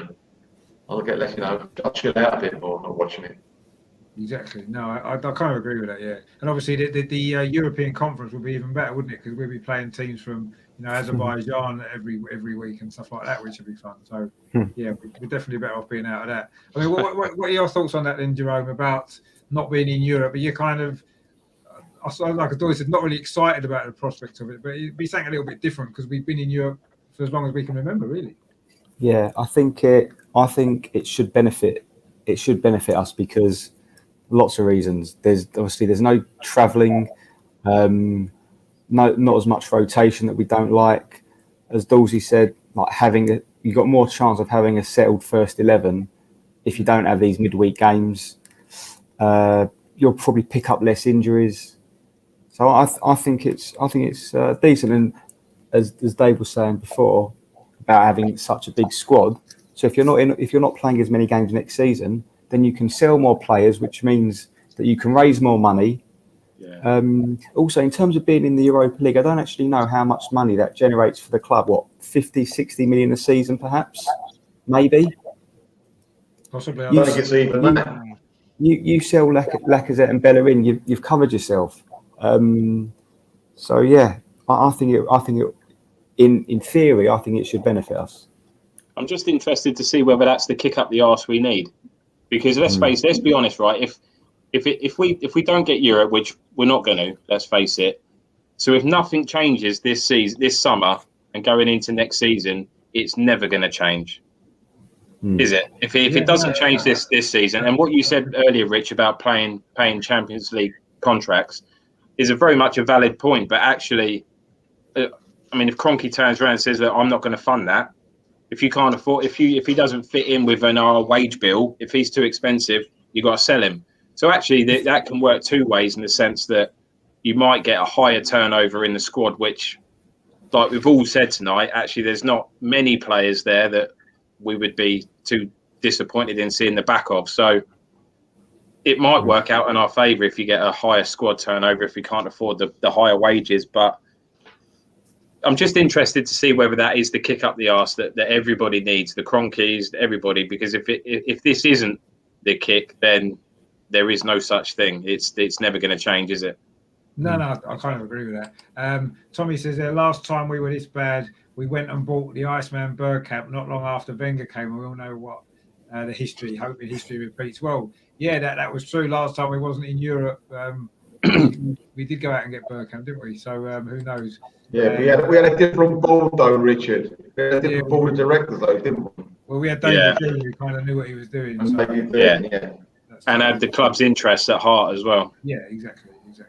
And Terry says, Dorsey, totally agree. Should be interesting, but the ball did back Klopp, obviously going back to the Liverpool thing before. Yeah. Well, this is what I'm saying. If they don't back him this summer, and they're not going to back anybody, it doesn't matter who's manager. If you're out of Europe and they don't back him this summer, then they're not going to back anybody, are they? No, exactly. And James says the rebuild has to start with a manager. Look at Lampard and Tuchel situation. Yeah, we mentioned that a bit earlier. And Fuzzy again says, I can't see the Cronkies doing anything. They won't sack the manager because they won't want to pay the compo. Yeah, that could be true. They won't invest either because their policy has been the club being self-sufficient. And then he goes on to say there, and we won't be able to buy marquee players from self-sufficiency after COVID and no European income. Well, exactly. That's my worry with no European football is what is going to get invested back in the squad. And James says being out of Europe didn't harm Leicester. And he says it might even force Kroenke's hand. Yeah, as we just touched on there with Dorsey there. Yeah, that could well be the case. Another interesting point here from Tommy, actually, that some of our young players have made their names in the group stage of the Europa League. That's very true. Emil Smith-Rowe comes to mind. Saka as well scored his first goal, didn't he, in the Europa League for the club. So, yeah, when are we going to get a chance to blood the young players? In the League Cup, maybe 1 or 2 games in there. At least with the Europa League, you've got 6 games in the group stage to blood them in, haven't you, I suppose? So that's another thing we've missed, perhaps. Terry says, yeah, what happens next season if we don't make European football again? We'll be in massive trouble. Yeah, I touched on that before. I definitely think we will. 1 season we may get away with. 2 or 3 seasons we're not too sure about. I mean, we said with the Champions League. Paul says, yeah, the club is a mess. The squad needs an overhaul. It certainly does. Still no captain leadership on the pitch. Last night in particular, without David Luiz and Xhaka in the team. No settled lineup, too many senior players using us for pension contracts. It certainly seems to be the case. We can't really argue with that too much. And Terry says it's okay saying sell him, but would you want to buy any of our players for big money? That's the point, isn't it? We couldn't get rid of Ozil, could we? We didn't clearly want him. We couldn't get rid of him because of the contract he was on. And that could be the same with some of these other players that we've got on a bigger contract. Willian's on a big contract. Who's going to buy him realistically? Aubameyang. We could maybe sell Aubameyang possibly, but we could be stuck with a few of these big contracted players, even if the clubs say we can't afford it. What are we going to do? We can't just terminate their contracts, can we? So we've got ourselves in a bit of a mess there. And Gary says they're not sure we can compete. We can compare Chelsea with the Arsenal situation. Well, no, we can't really realistically. That's true, Gary. Very true. We need a better owner of all the guys. The only kind of comparison I would make is the fact that Tuchel got more out of the players that were there that were underperforming, and technically the same could happen with us, not to the same degree. I'm not saying we'd be in the Champions League final or anything like that, but we certainly could have got to the Europa League final possibly if we changed our manager over the season. But we'll never know because it didn't happen. And Mike there says, even as a United fan, it's upsetting to see you lot in this situation. Come on, Mike, you don't really mean that. I know we would. 1 second.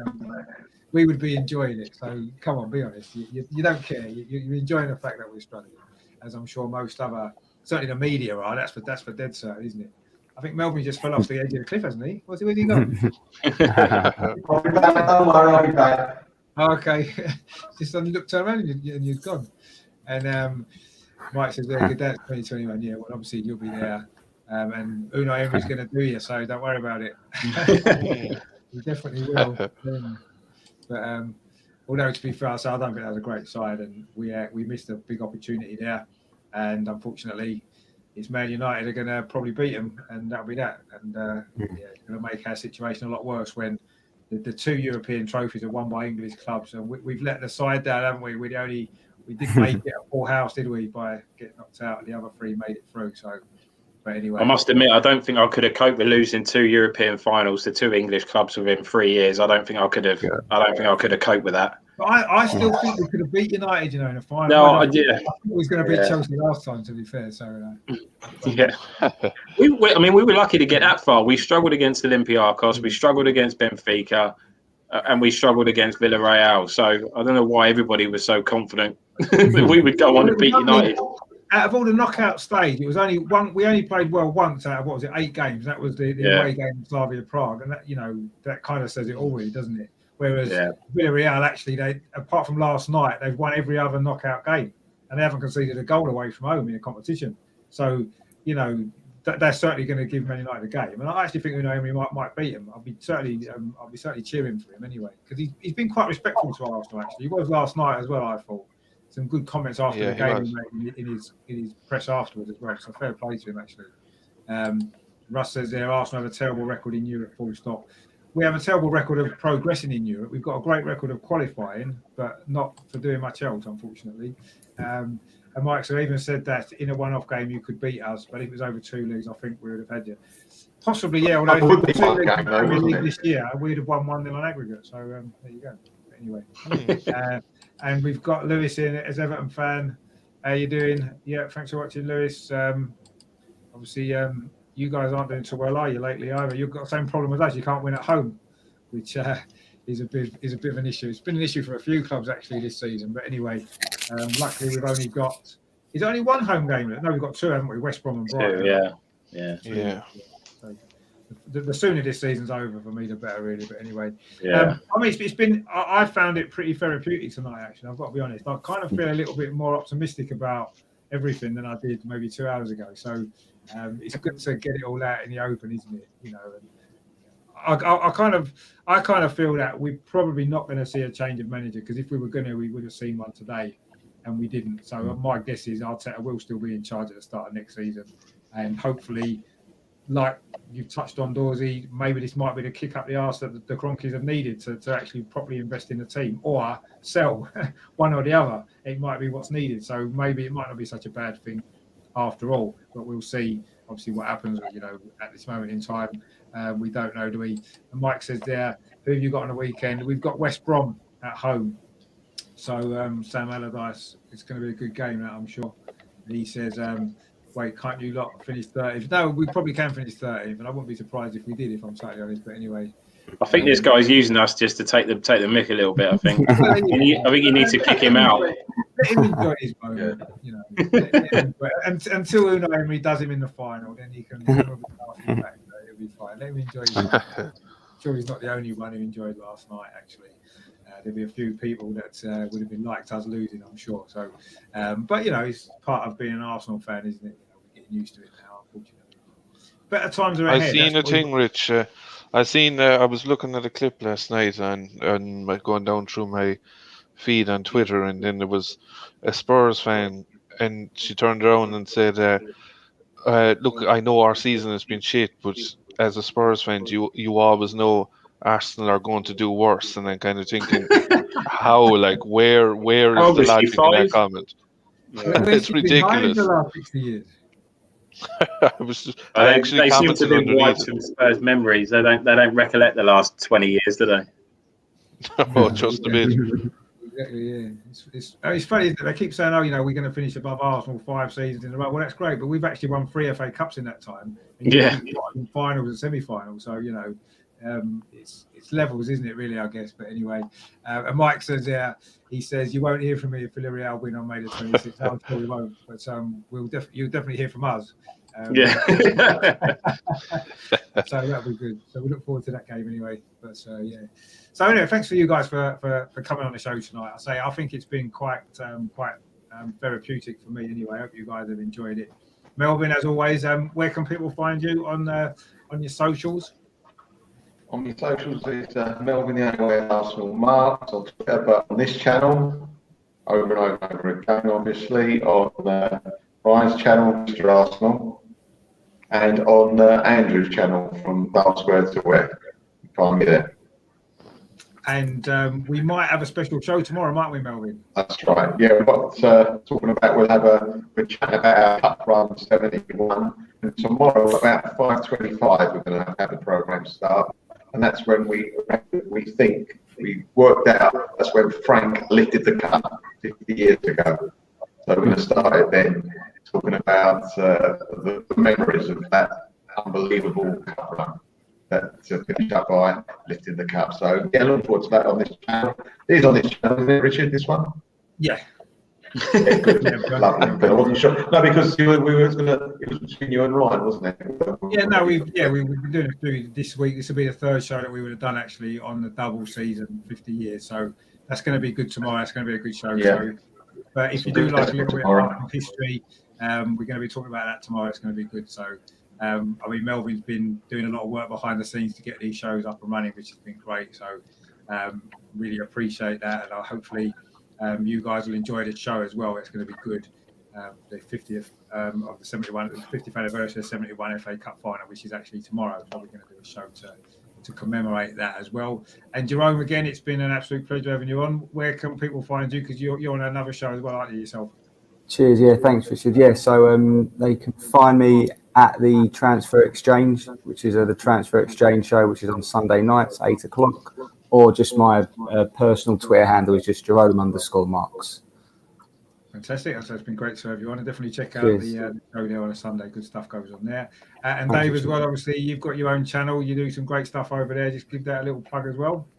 Yeah, look, it's there as the out now gunner. You'd see me on Anthony's channel, Republic of Arsenal, maybe more so than even my own. So look, yeah, we're kind of similar to yourselves, as we're a level-headed approach, and it's kind of, there's no going over the top or anything like that as well. So no, it's enjoyable. So thanks again as well, Rich, for having me on, as always. No problem at all. It's always a pleasure to have you on and speak to you. It's always good to get your thoughts as well. And of course, finally, last but not least, of course, Dorsey. Have you not got your channel sorted out yet? You're still not got it set up. I'm in the process of moving house. So I've given myself a deadline. When I move, I'll have a bigger house, so I'll have a bit of space to maybe set something up. So that's kind of aiming towards starting next season, to maybe looking to start something up. So, and to be honest, I don't want to talk about Arsenal right now, or look at Arsenal, or watch Arsenal, or read anything about, So it's I kind of had to force myself to come on here, not because of your channel, just because I just wanted to be as far away from anything Arsenal related as I possibly could. But actually, yeah, it has helped, actually, just kind of just chatting about it, and just it does help. It helps people, talking to people that are in the same situation and have the same feelings. So I've enjoyed tonight. But yeah, so at the moment it's just head over to my Twitter page, which is, you can see there, it's at Dorsey2801. So yeah, drop me a follow, come and say hello, and just don't mention Arsenal. Not until next season, anyway. When you got your channel. Not until next season, yeah. Exactly. Yeah. And Mike says there, he says, "Bye lads, I'll see you in Gdansk." I'm only joking. Good show. No, you won't. Hold off, Mike. Let's hope you have a good trip anyway. And Tommy gives us a thumbs up as well, which is great. And Shane says, "Great stream. Thanks lads. Take care." Terry and lads in the chat, come on you Gooners. Yeah. And Fazzi says there, great discussion, as I totally agree with you, Rich. It's been very therapeutic just listening to you guys chop it up. Good, I'm glad you've enjoyed it as well. I think it's made me feel a little bit better anyway with life. Can I just, Richard? Yeah, go on. Can I just say one last thing? You're talking about Arteta's would have been sacked today because of what happened last night. That's not true. The Cronkies don't get the result until Monday. So it's happened after Monday, if it's all. Yeah, they've got no idea we're even out of Europe. They probably didn't even know we were in Europe, to be fair. So when they get the result on Monday, they get an update, things might happen then. Yeah, that's maybe true. Yeah, so they probably thought we were in the yellow shirts and jumping about celebrating. So they probably thought we won.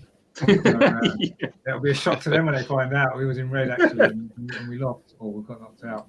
And Paul says, great show. Thanks for watching, Paul, as well. So thanks to all you guys in the chat. It's been some great comments, actually. I don't know if I tried to get through as many as I could. I think I've got most of them up. If I missed your comment, I'm really sorry. I do apologise. Thanks for putting it in. Oh, Russell just said there, actually, a bit earlier, he said, Sarri's been linked. I would be happy with that. I'm not sure I would, to be honest. I think Conte is the Chelsea manager that would be probably better, ex-Chelsea manager. But I guess he's got a bit more experience anyway. I say thanks to all you guys in the chat. Thanks to the great panel tonight. I say I've really enjoyed it. I say it has kind of been a little bit therapeutic for me. I hope you guys have enjoyed it as well. And I'm sure we'll all be back on Sunday, won't we, to watch the game, even though we don't care about the result. I mean, I'm going to be actually on Sunday. I'm doing a watch along of the Arsenal women's game, their last league game of the season. Mathematically, they sort of need a point for Champions League, but there would have to be a 28-goal swing between Arsenal and Man United. So we'd have to lose massively, and Man United have to win massively to change that. So we've basically qualified anyway. But I'll be covering that game, and also as well, we've got an FA Cup game next week as well. So the Arsenal women still might win a trophy and qualify for the Champions League. So I'll be covering the games there. That's on Sunday. I think it's 2:00 that kicks off, and then I'm still deciding whether to do a watch along for the West Brom game. I'm not really that motivated to do one at the minute, and it's a stupid time, 7:00 on a Sunday. I can think of better things to do in my life, but I'll see. I might do. I'll see how I feel after the women's game. I might do one, I might not. I don't know yet. But I will do a preview of that West Brom game probably tomorrow. I'm kind of easing off on the pre-recorded videos. I think the live shows are probably better actually. more people seem to interact with them, and it seems that maybe people prefer doing them, which is good. So I might stick more to live shows rather than pre-recorded stuff, but I'll see how that goes. But anyway, thanks all you guys for watching, and thanks for the great panel tonight. It's been fantastic, a pleasure as always. Make sure you check out those guys on social media as well, and obviously the channels are obviously Jerome's channel, the Transfer Exchange, and Dave's as well, out and out down on the podcast, and of course he is on the Republic of Arsenal, Anthony's channel, which is another great channel as well. That we support here. So yeah, and I say tomorrow night we have got a very special show on the 1971 FA Cup final for the 50th anniversary of that. So definitely tune in for that. We'll probably go live a bit earlier, Melvin, maybe 5 minutes. So we're actually on here at the time. Yeah. So Exactly. 5:15 or something. Yeah. Something like that. 20 past, yeah. But I'll put a link out on Twitter and everything like that. So if you like Arsenal history, then tune in for that tomorrow. That's going to be a good show. That we're going to enjoy looking back. There's some great guests we've got lined up as well who were there and experienced it all. So that's going to be a really good show. So make sure you tune in for that. And in the meantime, of course, as always, we like to, now we're going to keep positive, aren't we? You know, we're going to turn this around. The next season, it's going to be our season next season, isn't it? When have we heard that before? As always. Come on. Next season. We'll win the double next season. Yeah.